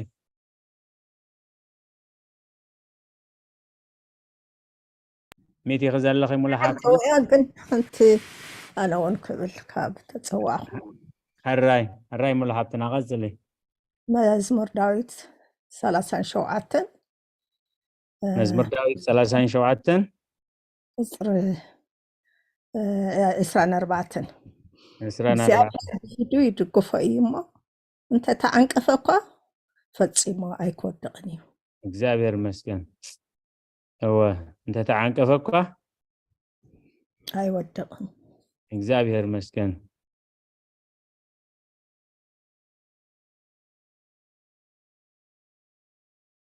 እግዚአብሔር ቁጥር 24 እግዚአብሔር በኢዱ ይድግፎ እሞ ተተዓንቀፈክ ፈፂሞ አይወድቅም ስለቃላቱ እግዚአብሔር ዝተመስገነ ይሁን ዝገበርካለይ አይርስዖን ዝገበርካለይ አይርስዖን መዝሙር ቃለ ህይወት يسمعلنا 27 ስለቃላቱ እግዚአብሔር ዝተመስገነ ይሁን ናብቲ ዝቀፅል ካብሎም ማዓንቲ ካብ ናይሎም ማዓንቲ እንታይ ተማሂርና ዝብል አርእስቲ ኢና ክንሰግድ ዘመርኪ ሙላሓብትና ነቲ ምንጭ መዝሙር ካብ መጽሓፍ ቅዱስ ካብ ልብኹም እንዳውፃኹም በአካል ኣብ ጉባኤ ተረኺብኩም ቶም ኣብ ጉባኤ ክትርከቡ ዘይጥዕመኩም بتكست ملأخت እንዳገበርኩም كلهم ተሳተፍኩም ትብሕቡ ዝሪ እግዚአብሔር ዓስብኹም ዓዚዙ የብዝሕ ሎሚ ከም ፈቃድ እግዚአብሔር ዝራእናዮ ኣብ 11.15 ዕንቅፋት ፍርሃት እግዚአብሔር ይመጽዩ ግን ብኸመይ ዝመጽእ ዝብል ቀድመን ኣብ ዝምእታውና ዓብይ አርእስቲ ኣብ ማቴዎስ 18:7 ዕንቅፋት ከመጽእ በገዲኡ እቲ በሰሩ ዕንቅፋት ዝመጽእ ሰብ ግን ወይሉ እዩ ወለድና አሰሮም ይጥለል እንታይ am ዝብሉ እንኳን በአኻ ጠፋአኹስ በአኻ ለማዕኹ እኮ አይበልካ ክሳብ ክንደይ ንኻልኦት ሰባት ጠንቅ ምዃን ንኻልኦት ሰባት ዕንቅፋት ምዃን ክሳብ ክንደይ አልየለሞ ክሳብ ክንደይ ጥንቆቅሉ ነይሮም ሰባት ንኽጥንቀቕ ክሳብ ክንደይ መልእኽቲ የመሓላልፉ ነይሮም ኣብቲ ጥንታዊ ምሳሌ ናይ ትግርኛ እንታይ ኢሎም እንኳን በአኻ ጠፋአኹስ በአኻ ለማዕኹ እኮ አይበልካ ስለዚ በአኻ ብሰንክኻ ብሰንከዩ እገለ ከም ዝኾይኑ ብሰንከያ ኣገለ ከም ዝወዲቓ ዘላ ዝብል ካብ ሕሊናና ጀሚሩ ኣብ ታሪኽ ኣብ ቅድሚ እግዚአብሔር ብጣዕሚ ከቢድ ምዃኑ ጎይታ ኢየሱስ ክርስቶስ ዕንቅፋት ከመጽእ ብገዲኡ ወይላ ኣነ ዓለም ብዛዕባ ዕንቅፋት እዩ ስለዚ እቲ ቀንዲ አርእስትና ዕንቅፋት ፍርሃት እግዚአብሔር ንኸይህልወናን ንኻልኦት ሰባት ፍርሃት እግዚአብሔር ንኸይህልዎምን ዕንቅፋት ካብ ዝኾኑ ሓደ እንታይ እዩ ብሓጢአተኛታት ምቕናእ ኢሉ ብሓጢአተኛታት እዚ ዝኣደበን እዚ ስራሕን ሰባት እንዳሰለጣ ኣብ ቅድሚ ዓለምን ኣብ ቅድሚ ቤተክርስትያንን ሞገስ ረኺበን እንዳኸዳ ኣነ ግን በዚ መገዲ እንዳኸድኩ እዚ ተነፊግኒ ካብ ዝብል ዘይ ምኽኑ ማለት እዚ ብሓጢአተኛታት ምቕናእ ንታራ ሰባት ጥራይ ዘይኮነ ነቶም ዓበይቲ ናይ ኣምላኽ ሰባትን كم زرعنايو نبي إرمياس نلقى مزمران أساف بخمي كم زقلوهم بدحريو قدوس إيوب كمي غيرو كم استنقفهم وخمي غيرو خا خمسة استوعلو بدحريو زرعنايو 11 نتبع 15 نتبع خلته تعبيت يمالد تعبيت نفرعون كمي غيرو خم زواردو تعبيت نابكدنصر كمي غيرو خم زواردو تعبيت هيرودس كمي غيرو ناب مقذفت خم زاتو نزو كله إنا كنرئي أمسينامو كابزي بمبقاس مبار كابزنا يلومي انتاي أستنتينا انتاي تردينا نابزبل أرستي إنا خنحلف مالتي من البعض دحري لكم ذاتهم نايلوم معنتي مزمور كا زلا ألماو نفسي ميتان كي تخنن سلازل دحان كاني مدهاني عالم زقبر كالي أيرسعون أبكرمي عيني أي فليكان زبل كابت نويح زنبرة أنت تعمل بقسن تدقاقم زنبرة تازماتش يا مالتي سلغالاتو እግዚአብሔር ሰመስገነ ይሁን እሞት ጊዜ ናይ ጉባኤዩ እዚ ተረዲኤልና ካብቲ ተረዳእናዮ ካልኦት ሰባት ንኽርድእዎ ካብቲ ዘስተንተናዮ ካልኦት ሰባት እውን ካብኡ ተበጊሾም ከስተንትኑ ዘይተረዳእና እውን መልሲ ክወሃብ ከሎ ንኩላህና ስለ ዝኾነት መልሲ እቲ ግዜ ናይ ጉባኤ እሞ ንጉባኤ የወፍይ ኣለኹ ربنا قدمنا نفتم تايست مايرنا دول متاوناس حد تقصتات أنا دي تجاجي سميعكم ويصغم حليفكم من حد تقصتات كي قالوا صبغ ريخ الله دينا عين عالم أب إيوب قدس إيوب إلا تحت مسورد ناسي بتعمل إسران حدا داتبل بتعمل صبغ نمنتاي حليفيانة نعن كنرئي انتا اشمو من البات الرأينا هلو بتعمي دابير بارك كنا حلقنا دينا عين عالم أبزيز اللوات قصتات بجيكا ناي لوكاس حدا حمسان حدن مستناي انتا اشمو استتحزة زيادة رديات من اللابون زيادة حليفكم ما بتا إيوكم سوداكم حليفكم ما أبزي أجن قدس إيوب تبل تحت ناي كمز الصعب بالوب مسبالكم إيوب عسران حدا شو عتعسل شدشتدع عسران حدا شو عتعسل شدشتدع هراي كريا خملا ساعة سبق قال هيوت يسمع لنا كيس ياخم كيك نو ما قرمنا ندي بزحات سبات كنقرموا لنا سبق يستباهل كزلخي زياد نياتنا إيوب إيه إسران حدن شو عتعسر شدشتدع هو شو عتعسر شدشتدع ماشي أبزي أخاني نايسكيل كاشدشتدع إسران حدن كويناس كاب شو عتخساب عسر تشدشتدع قصر مالتي وين هو حراي أبزي أخاني الدحري عزلا إيوب تبلا لا 4 كلتن كاب شو عتخ 17 شو عتخ هذه خلايتي 4 كلتن كاب شو عتخ 7 الدحري عزلا حتى بصحف مالت أوه صبقت الله أبتحت وردنا اسكيل شدشت تشعتدع سكيل كريا اسكيل شدشت شعت مصحف لك دينا هو حزي الله كأون تحت وردنا اسكيل 4 عسران 3 هو 104 زي حكي مزمور داوود كمان أبزي 4 شوعتل إلكم السخو أبزي أجن 4 يقريتها سبق ما رمتها بتعمل سبق هو الرئيسي أتنكستها خديرة أبزي أسكيل 4 بتعمل سبق مستي بيوتيوب وي بفيسبوك زري وات تغسي تخكل كما تسلا زلو بتعمل قد استمر رمتها يدينا عين عالم اوكي اسكيل 4 ابزو صبو الله 4 شوعتلكم سلودن بكم ما بقى عرفت الليكس تاكويني لا الريما الله እግዚአብሔር መስገን ኩሉ ሰማዓሎ ከንብብ ከሎ ካነ ታጌጋ ሰምዑ ካኒ ኩሉ ግዜ ታመረምታ ካ ተቀሚጥ አላ ማለት ኦኬ حራ ያቦና الراي قال هيوت يسمع لنا يا خابز لو معلت دتمهرنا يا خاب بتحتنا نملالس كم بلنا كل ግዜ مسستمهركم من عندكم ግን ሓደ ግዜ ተትሕትና ስለ ዝጎድል ካብዞም ኣቦታትና ካብ በዓል ኢዮብ ኩሉ تتعجزت انت تحتنا كبعتهم لا تمهرنا خنكيد كأملاخ يحجزن قال هيوت يسمع لنا مخنياتو أدينا أين عالم انتايو تعبيت اندحرا اللي تحتنا سلازو واحد تحتنا انت اللي هات تحتنا نتعبيت سلازت فو مستي أرستنا حمش عسرت حدا نتبع حمش نتبع خلته تعبيت فرحات እግዚአብሔር ንኸይህልወና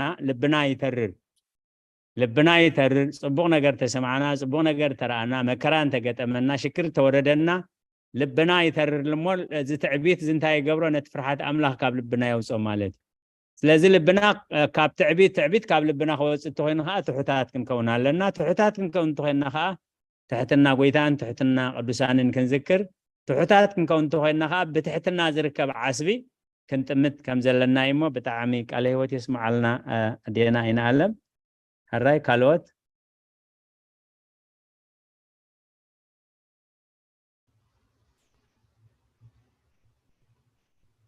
مش تكتن ربنا هراي حتنا رزنا تعمي زبو فأبزي يعني بونا إيوب استمهر كوانا جر بيدست ممكن كوانا جر كده هلا ሓደ ሰብ ሽግር ወሪዱ ሞ ነፃናንዑ ክንብል ካልእ ቃላት ድየድሊ ቃላት ጌርና ንኸይንጎድኦ ወይ ኣብ ልዕሊ ዝኾነ ነገር ፍርዲ ከይንፈርድ ብሓጢኣቱ እኮ እዩ ብግብሩ እኮ እዩ ከይንብል ምክንያቱ ሓጢኣትና ከይመዘና ሓጢኣትና የሰብ ንመዝነሉ ብዙሕ ግዜ ኣሎ እሞ ካብዚ ክንጥንቀቕ ከም ዘለና ኣስተንቲነ ማለት እዩ بتعمل صبغ أستنتناي كلت تنات بتاعتين كله حدا كينفرد أفرد خيناتو كانت أنا نعلنا خينا أخين قد بتعمي أبعلتها ومن نبرنا أقد استزهنا كسب هواريات ممكن ترفز زفتنلو نتي عين سور زتولد السب كحتو خلو انتي لم يمزحتو أزع عور كوين زتولدس بحاتياتو دي بحاتيات ولد لم يمزحتو مالت ስለዚህ ጎይታ ኢየሱስ ክርስቶስ ግን በኃጢአቱ አይኮነን በኃጢአት ወለዱ ሕጂ ታሕቶ በኃጢአት ወለዱ ምናልባት እታ በኃጢአቱ ትብል ኮላስ ከይተወልደ ሳበይ ኮይኑ ኃጢአት ክገብር ሓደ ዘይ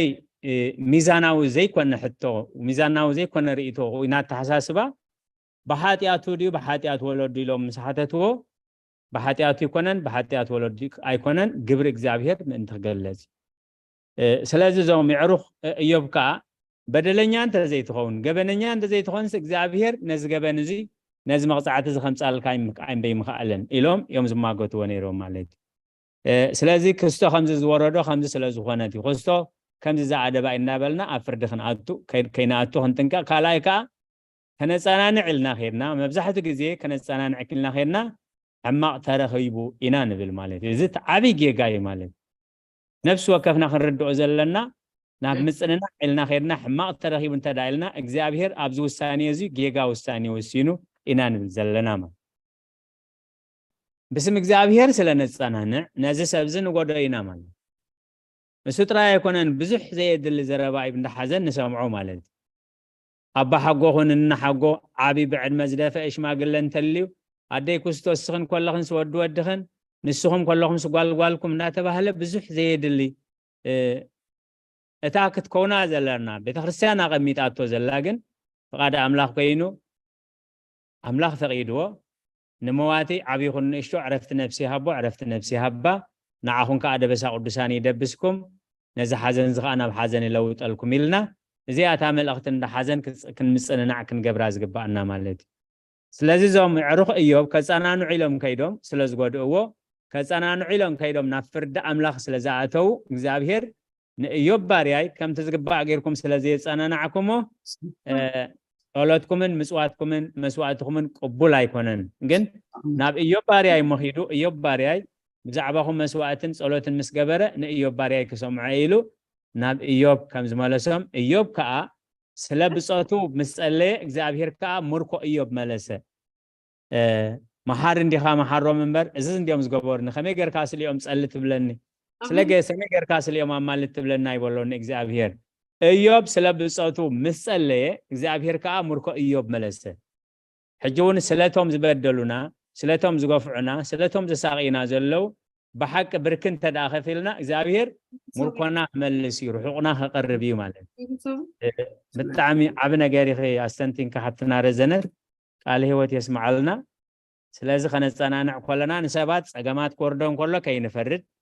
زخوانا يكون سبخون فردنا أملاهي سلام انتهي مسيح نفلتن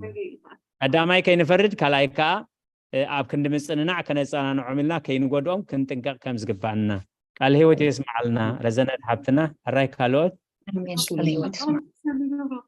أنا كنت ربي مقرته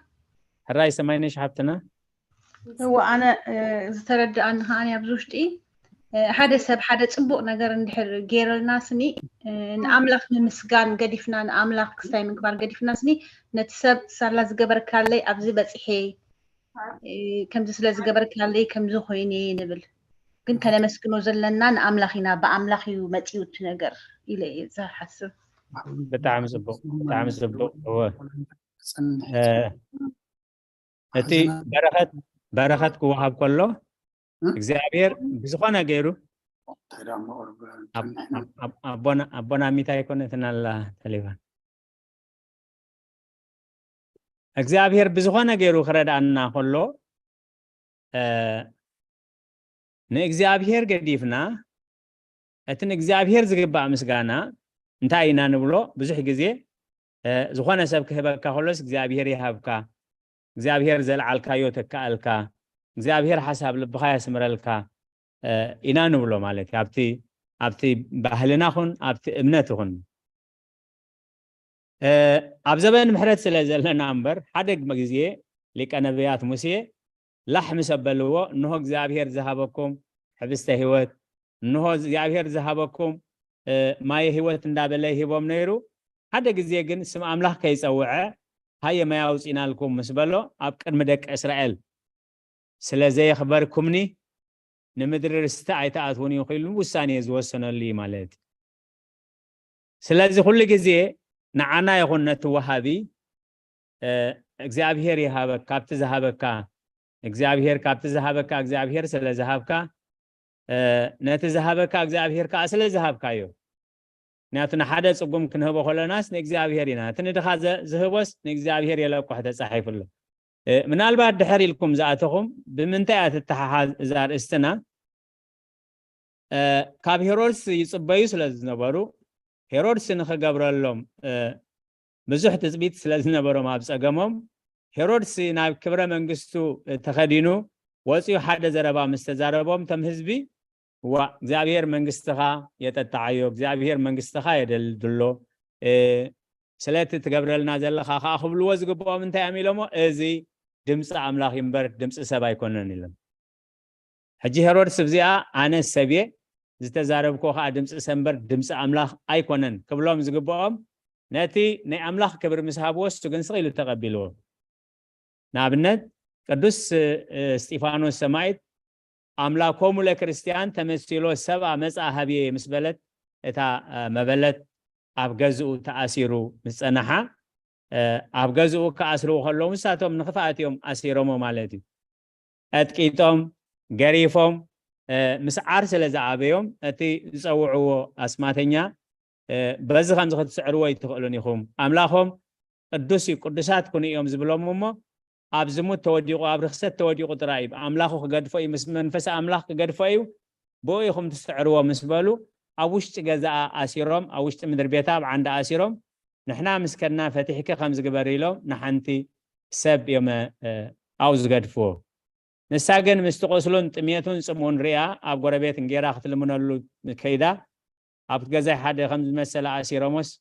እንጀራ ከዓ ይፀናሓንን ኢላ ክትልምነሉ ገዛ ምስ ከደት ምስ ተመልሰት ግን እቲ ተኣሲሩሉ ዘሎ ናይ ገዛኣ ዓንዲ ንቑፅ ዕንጨቲ ለምሊሙ ፀኒሕዋ ማለት እዚ ምስ ረኣየት ኣምላኮሙ ለክርስቲያን ተመሲሎ ሰብኣ መፃ ሃብየ ምስ በለቶ እንታይ ኢላቶ ኣምላኽ ክርስቲያን ሰብ ተመሲሉ ናባ ይመፅ ምክንያቱ ዝደረቐ ዓንዲ ጨብጪቡ ቆፅሎ ውፅኢ ምስ ረኣየት ማለት ቅዱስ ጊዮርጊስ እንታይ ኢልዋ አንሰ ኢኮንከ ኣምላከ ኣላ ገብረ ኣምላከ ኣነ ገልጋለ ኣምላኽ እምበር ኣነ ባርያ ኣምላኽ እምበር ኣነ ኣምላኽ ኣይኮንኩን ስለ ቃላቱ እግዚአብሔር ዝተመስገነ ይኹን ስለዚ ሄሮድስ ከምዝ بزي مبالو اتون كوميلوم زودسو سبات نرؤسهم تغديهم ني هيرودس خا عنقفات بينهم ارسنها لكعنسي عنقفات فرحات እግዚአብሔር ይዝብል ማለትي እሞ ዝኾነ ይኹን ሰብ ተገበረልና بخبر املاح هنا نمسግኖ እንታይ ተخبر املاح ካ እግዚአብሔር ይሃብኩም ካብ ዘለዓልኩም ይተካልኩም ነዚ ሰናይ ግብር ክትገብሩ የዳውኩም ንሰናይ ነገር ክዝርግሓ ዝፈቀደ እግዚአብሔር ዝፈቀደ خبر ምስጋና ይብጽሐዮ نعهون كا سامهون كا أمرخ رخبوا أمبر نتسب نسخة برختي إخان السخي بروخي السخي الدوس إخان السخة خمس إخازبل مكاب سم إجزاء بهر وسائي مالد بس إمنا كنبل كم زي بلنا كم دك أملاخ كن مرقوم كن سليلهم كن باروهم أملاخ نزس أجازيه بالنايل نزخونا أب كرمينا نعناز تجبرن خالوز تجبرن بيت إجزاء بهر تجبره إجزاء بهر يهابكم زلعلكم ما يتكالكم كتهبوا ينبركم ذهبكم وهيابك نمنجس سمايات مورسي ندق أملاح ني زل علماوي مقدسي هونكم إلنا كنمرقوا من كنبارهم نمبر تنا أملاح زقبا مسجانا وداسي نسبات زخانة يقبروا لنا نسبات كنودس كم زي بلنا إيو إذا نالبات كان الليلة يغني اللي بالكالا لا مالتيو انت እግዚአብሔር የቀንኻ እግዚአብሔር ዕድመ ያሃብካ ማለት እታስም እግዚአብሔር ተወጽያ ግን ትርጉም አልቦ ያትኸውን ማለት ምክንያቱ ተጽሑፍ ወኩሉ ዘጸዋዓ ስም እግዚአብሔር ይሃዩ ስም እግዚአብሔር ዝጽውዕ ዘበለክ ድሕን ይዝብል የቀኒ የለይ ትብል ቃል እግዚአብሔር ነዊህ ዕድመ ያሃብካ እግዚአብሔር የቀንኻ የማዕልካ ዝብል ኩሉ ግዜ ከነመስግን ኮለና ከንምርቕ ኮለና ከንባርኽ ኮለና بسم እግዚአብሔር ዝተሰረተ ትኸውን እዩ ብጣዕሚ ሰማይነሽ ሓቢብትና ዘበና አገልግሎት kibarኽ ጽቡቕ ነገር ይኺ አስተንቲንኪ መሰረታዊ ነገር ማዓልታዊ ህይወትና ኻ ስለዚ ንሱ ይበሃል ኢሎሚ ኣብ ክንዲ بسم እግዚአብሔር መስገን ጽቡቕ ዒለ ጽቡቕ ሓዲረ ጽቡቕ ኣለኹ ዝብል ብዝተፈላለየ ምኽንያት ተመስሪሕ ዝመፀ ጽቡቕ ኣለና ሓሪፍ ኣለና ወርቅ ኣለና እንታይ ደመይዶ ካብቲ ስም እግዚአብሔር ወፃእ ዝኾነ መልስታት أمعلتاوي هوتنا نسمع لنا زخاء بقى እግዚአብሔር كنا مسروحه خمزلنا يزمهرنا قال هوت يسمع لنا دقيمة حراي كالوت الوانا قرب دقائق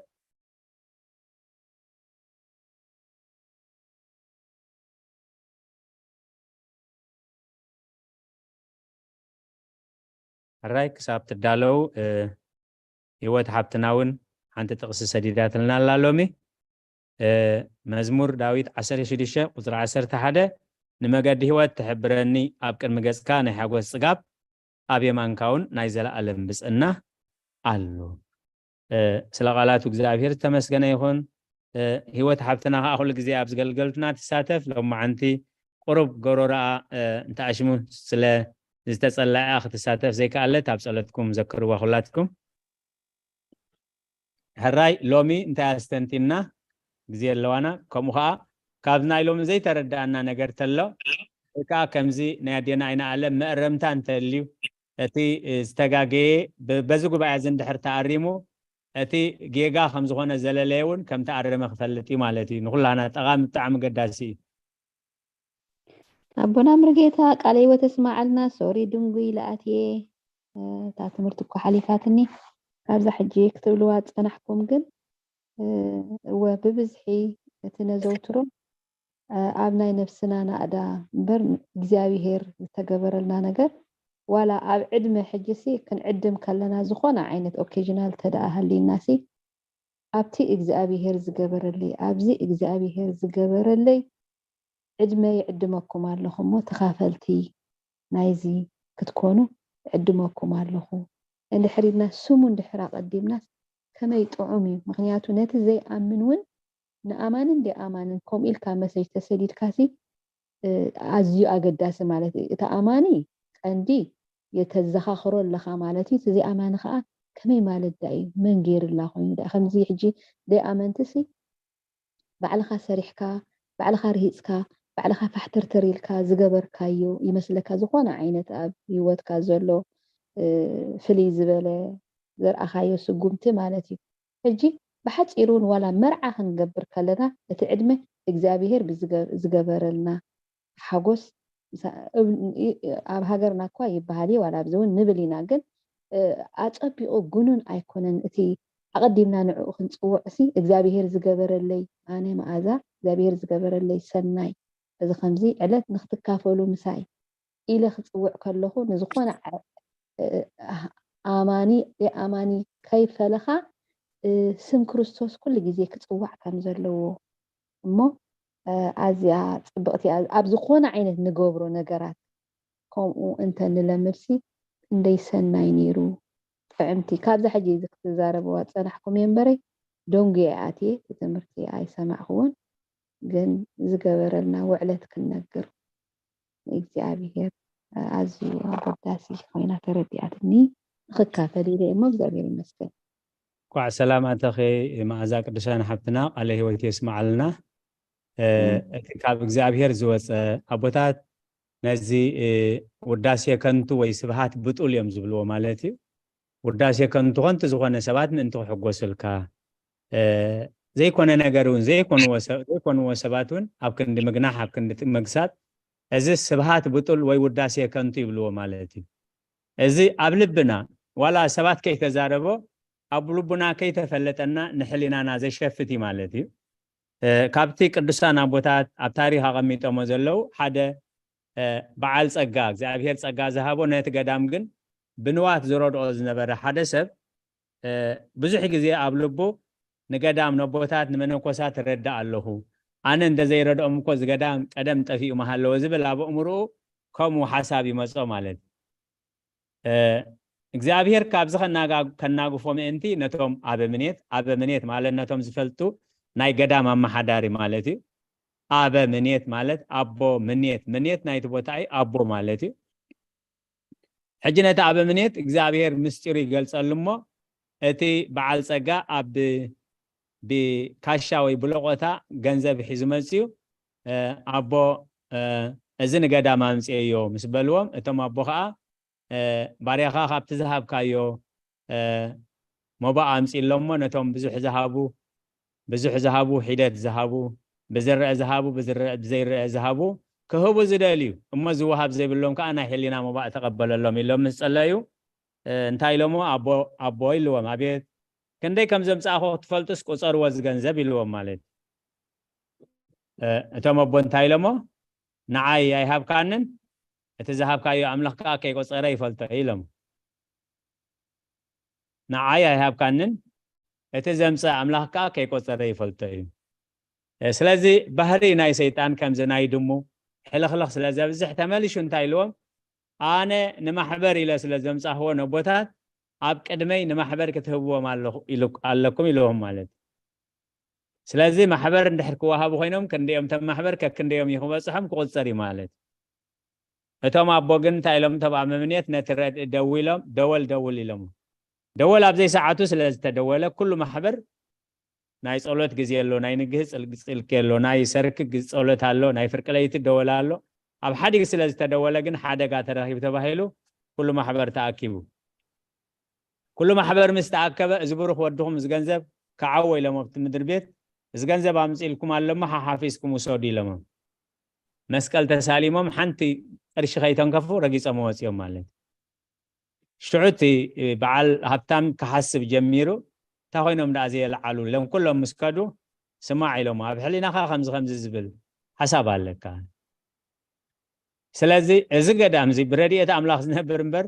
እስኻ እንተሃብካዮ ዝነብር እስኻ ምፅዋት እንተዘይምፃኻ ዝጠፍእ ኣይኮነን ሎሚ ግን እግዚኣብሔር ሞባእኻ ገንዘብካ ዘይኮነ ዝደሊ ዘሎ ነብስኻ እዩ ዝደሊ ዘሎ እቲ ኣብ ልብኻ ዘሎ ትዕቢት እቲ ኣብ ልብኻ ዘሎ ኣነንነት ገይረ ዝብል ሕሊና ነዚ ኣምላኽ ኣይደለየን ነዚ ክትቆርፆ ኢሎም መዓን ፀዊዕካ ኢሎም በዚ ዕርዮም ኣነሲሖም ናብቲ ህይወት መሊሶሞ ይብል ስለዚ ቅዱሳን ኣቦታት ንውዳሴ ከንቱ ስብሃት ብጡል ሰፊሕ ቦታ ጥራይ ካብ ሰብ ንሰምዖ ዘይኮነስ ኣብ ህይወትና ንብላ ዘይቦታ ዘይኮነቶን ንብላ ብጣዕሚ ክንጥንቀቐሉ ዘለና እዩ ምክንያቱ ኣገዳሲ ስለ ዝኾነ እዮም ኣቦታት ሰፊሕ ፅሒፎምሉ ስለ ቃላቱ እግዚአብሔር ዝተመስገነ ይኹን መዓዛ ቅዱሳን ሓብትና ከዓ ስለቲ ዝተተነዮ ኣብቲ ንገብሮ ነገር እግዚአብሔር ኣብ ሓጎስ ክኸውን ይኽእል መርዓ ክኸውን ይኽእል ጥምቀት ክኸውን ይኽእል ብርግፅ ገለ ጥቅስታት ትቀመጠ እዩ እግዚአብሔር ውላድ ስለዝሃበና ዝመጽእ ዕለት ክንዲ ዝኻት ጥምቀትና ይወድና ስለዝኾነ ኣብቲ ንኽብሪ ኣምላኽ ንእከቦ ጉባኤ ኣብኡ ክትሳተፉ ክንብሎ ከለና ኣዝዩ ጥዑም ኣዝዩ ንበረኸት ዝኸውን እሞ ብዙሓት ሰባት ሰምዕዎ ኣለዉ ብዙሓት ሰባት ከዓ ክሰምዕዎ እዮም ንዝመጽእ ኣዝዩ ዝኾነ ስተንትኖ የክስተንቲን ክንልሓራይ ጴጥሮስ ሓውና ኢትካ ሓፍ ኣቢልካ ኣለኻ ወቃላ ህይወት ተስማዕና መምህር ጌታ ቁርብ ናይ መኣዛ ቅዱሳን ሓፍትና ቁርብ ክውስኸላ ደልየ እሞ ኣነ ሓደ መዓልቲ ግራጁዌሽን ነይሩ ኸይድና ፋሚሊ ኮይና እሞ ሽዑፍቲ ግራጁዌሽን እቲ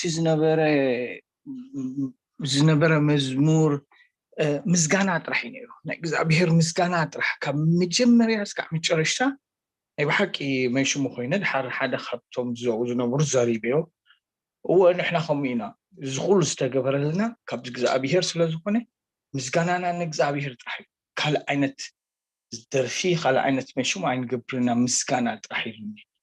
ሽዑ እንታይ ማለት ካዳ እዩ ንሕና ከማን ከምኡ ኢና ኣለኖ ናትኩም ከምኡ ይኹን ንስኹም ካህን መቀሲ መፅኦም ይቅድሱልኩም ቀሺኹም ምስ ከዱ ግን ድላይኩም ዓይነት መሽሙ ኢኹም ትገብሩ ኢሉኒ እሞ ድሕሪኡ ኣነ መልሲ ሲኢነሉ ጠጠው ኢለ ሕጂስ ኣብዚኣስ ከመይ እዛ ነገር የስ ኣብዊ ንሕና ነመስግን ኢና ግን ከም ትወዲ ዘረዳእነሲ ከነመስግን ኣለና ኣብ ዝኾነ ኣብ መርዓ ይኹን ኣብ ጓይላ ኣብ ግራጁዌሽን ይኹን ኩሉ ሻዕ ንእግዚኣብሔር ምስጋና እዩ ኩሉ ዝግበረልና ንሱ እዩ ኢሉ እሞ ኣብ ናህና ከዓ ከምዚ ንሪኦ ድሕሪ እቲ መግቢ ምስ ዝተበልዐ ድሕሪ ጸሎት ድሕሪኡ ኣብ መርዓ ይኹን ኣብ ግራጁዌሽን ሰብ በብዓይነቱ ደርፍታትን በብዓይነቱ መሽሙን ዝገብር እሞ ኣብዚኣ እንታይ ኣላ መልሲ እግዚአብሔር መስገን እግዚአብሔር ይደግፍካ ጴጥሮስ ሓውና ጽቡቕ ሓሳብ እዩ ኩልኻትኩም ኣብ እንዳተዋህዶ ኩሉ ከምኡ ዝግበር እንድሕር ኢሉ ካብ ሓቂ ዝረሓቐ ጌጋ እዩ ልክዕ ኣብ ዝበዝሕ ግዜታት ከምኡ ይግበር ዶ ወይ ይግበር ስለዚ ክንደይ ቅዱሳን ከዓኒ ብመንፈሳዊ ነገር ዘብዕልዎ ኣብ ታሪክ ይኹን ብኣካል ንሪኦም ኣብ ዝሓለፈ ዓመት ከይተረፈሲ ብዝለዓለ ማዕርግ ኣብ ዝምረቕ ዝነበረ ወዶም እዚ መመረቕታ እዚ ኣብ ዓዲ ዘለው ፅጉማት ከነውዕሎ ኢሎም ዋላ ሓንቲ ነገር ከይገበሩ ዘሕለፍዎ ሰባት እውን ኣነ ዝፈልጦም ኣለዉ ማለት ስለዚ ኩልኹም ከምኡ ኢኹም ትገብሩ ዝብል ብምሉእ ነቲ እምነት ከምዚ ዓይነት ጌጋ ርድኢት ኣለዎ ዝሰብ ማለት እዩ ወይ ጌጋ ርድኢት ኣለዎ ወይ ከዓ ኮነ ኢሉ ነቲ እምነት ከፀልም ዝደሊ ሰብ ክኸውን ይኽእል እዩ ከምኡ ኣብ ዝበዝሕ ካህን ምስ ወፀ ባሪኹም ምስ ከደ ጓይላ ይግበር ዶ ወይ ይግበር ስለዚ እዚ ክንክሕዶ ዘይንኽእል ኢና ግን ኩሉ ክትብሎ ግን ኣይትኽእልን ኢኻ ዝበዝሕ ኣብ ዝበዝሕ ንሪኦ ኣነ ዝረኣኽዎ ኣነ ተሳተፍክዎ ከም ዝርአ ኢሉ ክምስክር ይኽእል እዩ ማለት ኩልኹም ንስኻትኩም ከምኡ ክክብል ግን ንሕና እውን ከምኡ ኾን የብልናን ጌጋ እዩ ብዛዕባ እቲ ዝግበር ካህን ባሪኹ ምስ ከደ ዝግበር ጓይላ ግን ነቲ ዝሓለፈ ክንስሓሉ ንዝመፅእ ከዓ ብትምህርቲ ወንጌል ተረዲእና ኣብ ዝኾነ ዝገብሮ ናይ መርዓ ድዩ ናይ ጥምቀት ድዩ ናይ ግራጁዌሽን ድዩ ብምስጋናን ብቃል እግዚኣብሔርን ብመዝሙር ብሙዳሴን ክንገብሮት ነቲ ዝሓለፈ ክንስሓሉ ነቲ ዝመፅእ ከዓ ከም ቃል እግዚኣብሔር መሰረት ምክንያቱ ዝተሓጎሰ ይዘምር ዝፀወበ ከዓ ይጸሊ ዝሓመመ ከዓ ናብ ቤት እግዚኣብሔር ይምፃእ እዚ እንተን መምርሒ ኣምላኽ እሞ ብጣዕሚ ኣገዳሲ እዩ ጴጥሮስ ሓውና ሰባት እንታይ ይብሉና ምፍላጥን ነቲ ዝብሉና ሓቂ ኮይኑ ዝተረኽበ ክንእርሞ ኣለና ምክንያቱ ንሕና ከምኡ ንገብር ኢና ኢልና ንቐፂልና ንጌጋና ብጥርቅና ኣይንቕበሎን ኢና ነቲ ዘሎ ጌጋ ክንእርሞ ኣለና ነቲ ዝሓለፈ ክንስሓሉ ኣለና ነቲ መዝመፀ ከዓ ኩሉ ብምስጋና ከነውዕሎ ብጣዕሚ ኣገዳሲ እዩ ቃል ህይወት የስማዓልና ኣራይ ካልኦት ስለ ቃላቱ እግዚኣብሔር ዝተመስገነ ይኹን ዝኾነ ዘስተንተንኩሞ እንተለዉ ቅበለኩም ሕቶ እንተልዩ ርእቶ እንተልዩ እንድሕር ዘይብልና ኮይኑ ከዓ ግዜና ይኣክል ኣሎ እሞ ኣቦና ኣበይ መልኣከ ሰላም ቃለ ምዕዳን ሂቦም ብፀሎት ክዓፅውልና ናቦና ናብ ኣውደ ምሕረት ብክብሪ ይዕድም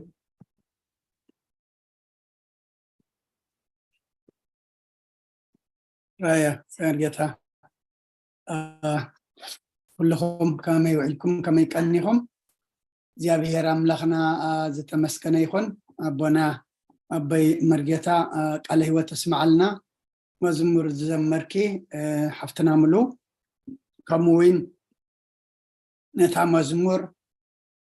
ኣብዚ ዘለኹም ብቃልኩም ኣብ ተፈላለየ ቦታ ዘለኹም ድማ ጽሑፍ ሰዲድኩም ሓሳብኩም ዝገለጽኩም ናይዚ ኣገልግሎት እዚ ተሳተፍቲ ዝኾንኩም ከምኡውን ሕጂ ነዚ ክንመሃሮ ዘምሰና እዚ ኣስተንቲነ እዚ ድማ ተረዲኤ ኢልኩም ሓሳብኩም ክትቡ ዘምሰኹም ኩልኩም እግዚአብሔር ዘመን ኣገልግሎትኩም ይባርኽ ካብዚ ክንመሃሮ ዘምሰና ንእሽተይ ብዛዕባ ናይ ትዕቢት ክርኢየ ሓሳበይ ክህብየ ሎሚ ኣብ ዓለምና ትዕቢት በብውልቀና ትዕቢት ከም ሃገር ትዕቢት ድማ ከም ኣህጉር ኣብ ሙሉእ ዓለም ዝነገሰሉ ትዕቢት ዝበዝሓሉ ዘመን ኢና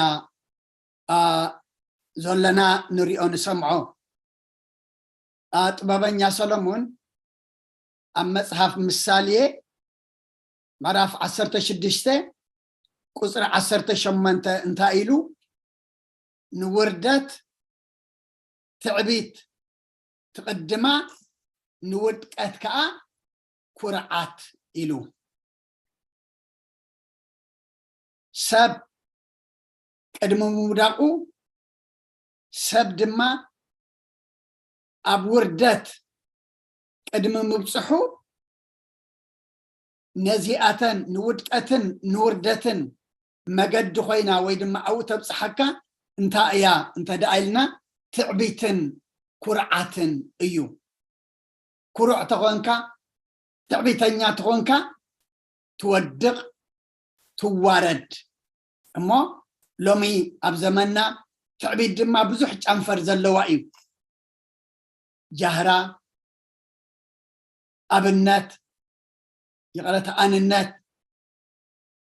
ንዕቐት መንከማይ ኣነ ፈልጥ ኣነ ካብ ኩሉ በልፅ ንዓይ ዝመስል የልቦን ኩሉ ለኒ ኩሉ ድማ ይኽእል እየ እዚ ሕጂ ኩሉ ካብ ብብዝሑ ብውሕዱ ክዝርዝሮ ዝፀናሕኹ እንታይ ትወልዶ እዩ ወይ ድማ ካብ ምንታይ ዝመፀ እንተደኣ ኢልና ካብ ትዕቢት ዝመፀ እዩ እሞ ትዕቢት ፈርዖን ሙሴን ኣሮንን ምስ ከድዎ ኣምላኽ ንህዝበይ መስዋእቲ ክገብሩለይ ሕደጎም ልቐቆም እብለካሎ ምስ በልዎ ፈርዖን እንታይ ኢልዎም ኣብ ዘፀአት ምዕራፍ 5 ቁፅሪ 2 ፈርዖን ድማ እቲ ቃሉ ሰሚዐ ንእስራኤል ዝሓድግሲ እግዚአብሔር መን እዩ ንእግዚአብሔር ኣይፈልጥ ንእስራኤል ከዓ ኣይሓድግ በለ ትዕቢት እንተደኣ ሃልዩ ህልውና እግዚአብሔር እውን ከምዘየለ ዝዕውረካ እዩ ማለት እዩ ስለዚ ተዓበየ እዩ ምክንያቱ ኣቦና እውን ካብቶም ትዕቢተኛታት ሓደ ክጠቕስዎ ፀንሑ ናቡከደነፀር ፈርዖን ሄሮድስ ፈርዖን ሓደ እዩ ትቐንዲ ትዕቢቱ ናይ ፈርዖን ድማ እቲ ቃሉ ሰሚዐ ንእስራኤል ዝሓድጎም ንእስራኤል ዝለቆም ንእግዚአብሔር ንእስራኤል ናፃ ዝብሎምሲ እግዚአብሔር መን እዩ ንእግዚአብሔር ኣይፈልጥ ንእስራኤል ድማ ኣይሓድግ ኢልዎም እሞ ሎሚ እዚ ዘመን ዘለናዮ እንተደኣ ከነስተባህል ኮይና ኣብ ቦታ እግዚአብሔር ብኩርዓት ብትዕቢት ዝተቐመጥና መን ከማይልና ዝተዓበና نعقد النبزح حانت زي بلنا كله كمن نخقل زمسلنا بزحاتينا مودعتا ناي فرعون هيوت كنر انت دا اخوينا እግዚአብሔር بعسرت عبيت تأمرات كقصع خلو لبو ايرسرسن نت تعبيت ملشو تعبيت انه وسخلو سلاز غدا نسون سراويت اندما مودعتا اب بحري ارترا طحيلهم كمز ترفو انا نرئي اتي ماني እግዚአብሔር አይፈልጥ ዝበለ بتعبيت እግዚአብሔር مودعتا غنا نسون سراويتن سرغلاتاتن ግን اب بحري ارترا تسطيمم طحيلهم كمز ترفو ينغرنا اذا انتي زولو دايو تعبيت زولو دايو زتعبي خودكو زتعبي خواردو زتعبي تحت سبك ترفو إنا نرأمو كاب تعبيت كنرحق تحت كنبل من كم እግዚአብሔር دأنبر من كماي كينبل كل زفلت እግዚአብሔር دأنبر أنا زفلت نجر يبلين إلنا أب قدم أملاخنا تحت كنبل እግዚአብሔር نخلنا منفس قدس الإخو لبنا يمارخ غنياتو تعبيت لومي أب علمنا نجيسا ناي شيطان تختلتي ناي شيطان سراويت قراتنا زلان دك سبات تعبيت يامو أبونان أملاخنا عندما مجمّر مهارنا تحتنا إمو كاب تعبيت وسينا تحتات كوينا كنبر እግዚአብሔር نخلنا يحجزنا قرب حبريتا اللواني كمتي بقداماي زحبرنا يو سنبت ونتحبرنا صباح مدهاني ألبام عمتيو قداسي اللونا كموين نقو ساعة شدشتغ نكفتنا كاب شدشتغ ساعة فرق معالتي كاب فرق معالتي دما صوم سلازخونا قداسي خون أتينا مو إتوم زت عملنا نتينا كنكافل أب قدس سجون كبر دمن قدس قربان دما تساتفتن كون بيت كريستيان تعدم كم وين حزن الله حدا من إسي ودي 3 عمت زعرفه الله أبتبايفر ناي مدهاني على مون وصي الله صباح ربعن حموسن حزن الله أبيت كريستياننا كاب ساعات حدا كساب ساعات شمنت ناي مشت عرب دما قبريو كاب تشعته كساب 10 حدا أبيت كريستياننا فتحات الله لك ساعات حدا دما أب فيرجينيا قبر الله حمد أدام كلبسيو بدحريو دما إخلاماي معصو حزنن أبيت كريستياننا عرب مشتون اللمو بتوم زت عملنا دما نايز خبابينا نايز عد قبر سلازقونا دما مسينا خنساتف أب حزن بصح مبصح دما እግዚአብሔር የጻናንዕኹም ናይ ነፍሲ ዕረፍቲ ይሃቦ ክንብል ቤተ ክርስቲያን ትሕብረና ኣላ ከምኡውን እዚ ሎሚ ክንመሃሮ ዘምሰና ፍኖተ ህይወት ድሕሪ 3 ሰሙን እዩ እዚ ክቅፅል ማለት እዩ ንዝመፅእ ዘሎ ሰሙን ሕማማት እዩ ብምልኡ ኣብ ቤተ ክርስቲያን ኣሎና እቲ ድሕሪኡ ዘሎ ሰሙን ናይ ትንሳኤ ሰሙን እውን ሰሙን ሙሉእ ናይ ንግሆ ቤተ ክርስቲያን ስለንኸፍት ምሸት ንግሆ ንገብር ስለዘይንኽእል ዕለት 25 ኢና ነዚ መደብና ክንቅፅሎ እሞ እግዚኣብሔር ሰሙነ ሕማማት ብሰላም ፈፂሙ ኣብ ብርሃነ ትንሳኤው ድማ ብድሓነ ሰላም የብፅሐና ስለኩሉ እግዚኣብሔር ምስጋና ይብፅሐዮ መደብና ብጸሎት ክንዓፁ كلنا حنساب حفنبل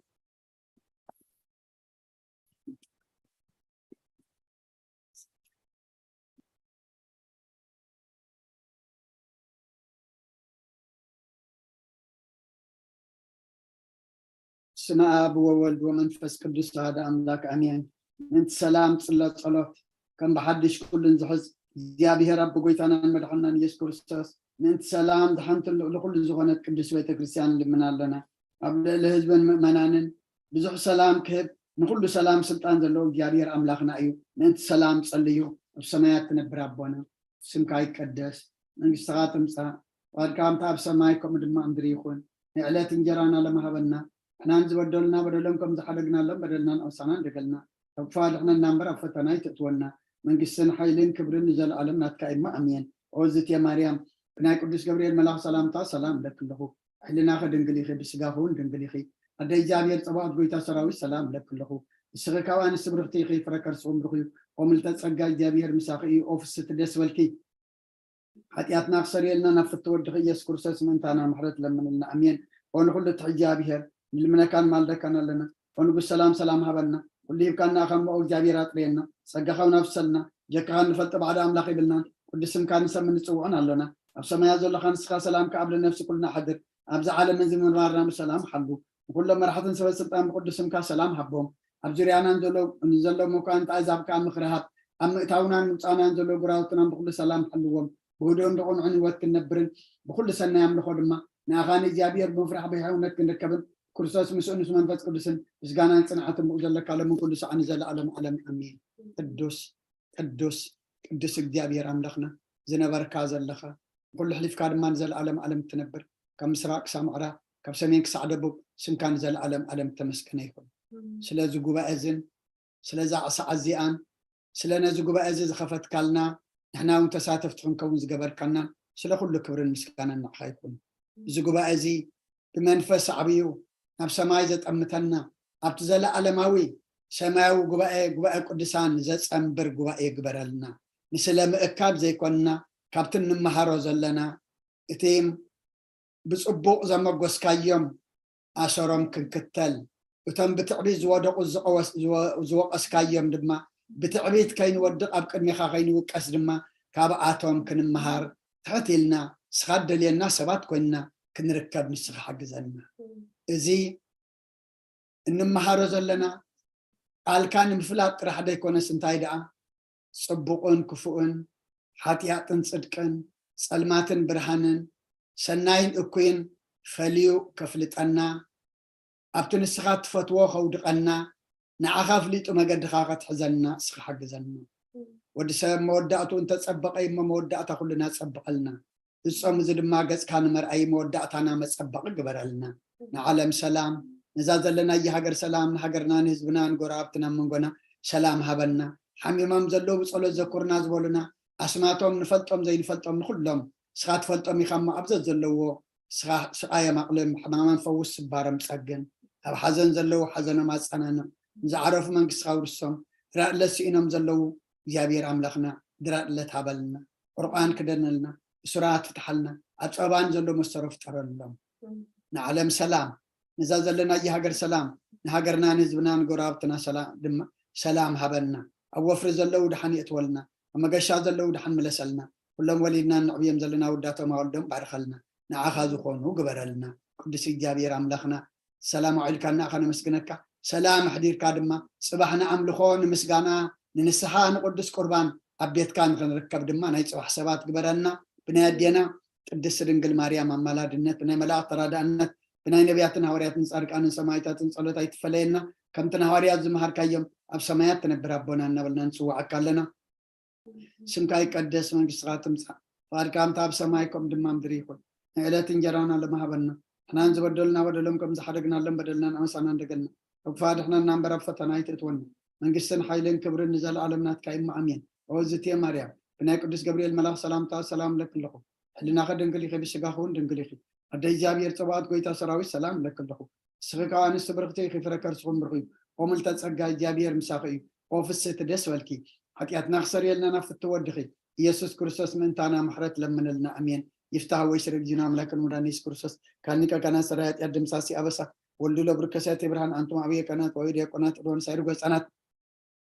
በበስምኩም ኩን ፍታነውን ጻነ ይረሰንስ ክሎን ሰማያት እግዚኦ መሐረነ ክርስቶስ መልዓሰት ተኽልተ እግዚኦ መሐረነ ክርስቶስ እግዚኦ መሐረነ ክርስቶስ እግዚኦ መሐረነ ክርስቶስ እግዚኦ መሐረነ ክርስቶስ እግዚኦ መሐረነ ክርስቶስ እግዚኦ መሐረነ ክርስቶስ እግዚኦ መሐረነ ክርስቶስ እግዚኦ መሐረነ ክርስቶስ እግዚኦ መሐረነ ክርስቶስ እግዚኦ መሐረነ ክርስቶስ እግዚኦ መሐረነ ክርስቶስ እግዚኦ መሐረነ ክርስቶስ ዝሓለፈ መሐረና زمس حلونا بعفن منفس قدس بنت اجزيتنا مريم مهرن كريستوس مل 10 تغلته بنت اجزيتنا مريم مهرن كريستوس بنت اجزيتنا مريم مهرن كريستوس بنت اجزيتنا مريم مهرن كريستوس بنت اجزيتنا مريم مهرن كريستوس بنت اجزيتنا مريم مهرن كريستوس بنت اجزيتنا مريم مهرن كريستوس بنت اجزيتنا مريم مهرن كريستوس بنت اجزيتنا مريم مهرن كريستوس بنت اجزيتنا مريم مهرن كريستوس بنت اجزيتنا مريم مهرن كريستوس بنت اجزيتنا مريم مهرن كريستوس بنت اجزيتنا مريم مهرن كريستوس ጸጋ ጎይታና ኢየሱስ ክርስቶስን ፍቅሪ እግዚአብሔር አቦን ሕብረት መንፈስ ቅዱስን ኣብ ልዕለይን ኣብ ልዕሊ ኩልኹምን ኣብ ልዕሊ ኣብዘት ዘለናዮ ቦታን እፅፍን ድርብን ኮይኑ ይውረድ ኩልኹም እግዚአብሔር ዘመን አገልግሎትኩም ይባርክ ብሩኽ ላይ ትግበረልና ናይ ጽባሕ ሰባት ትግበረልና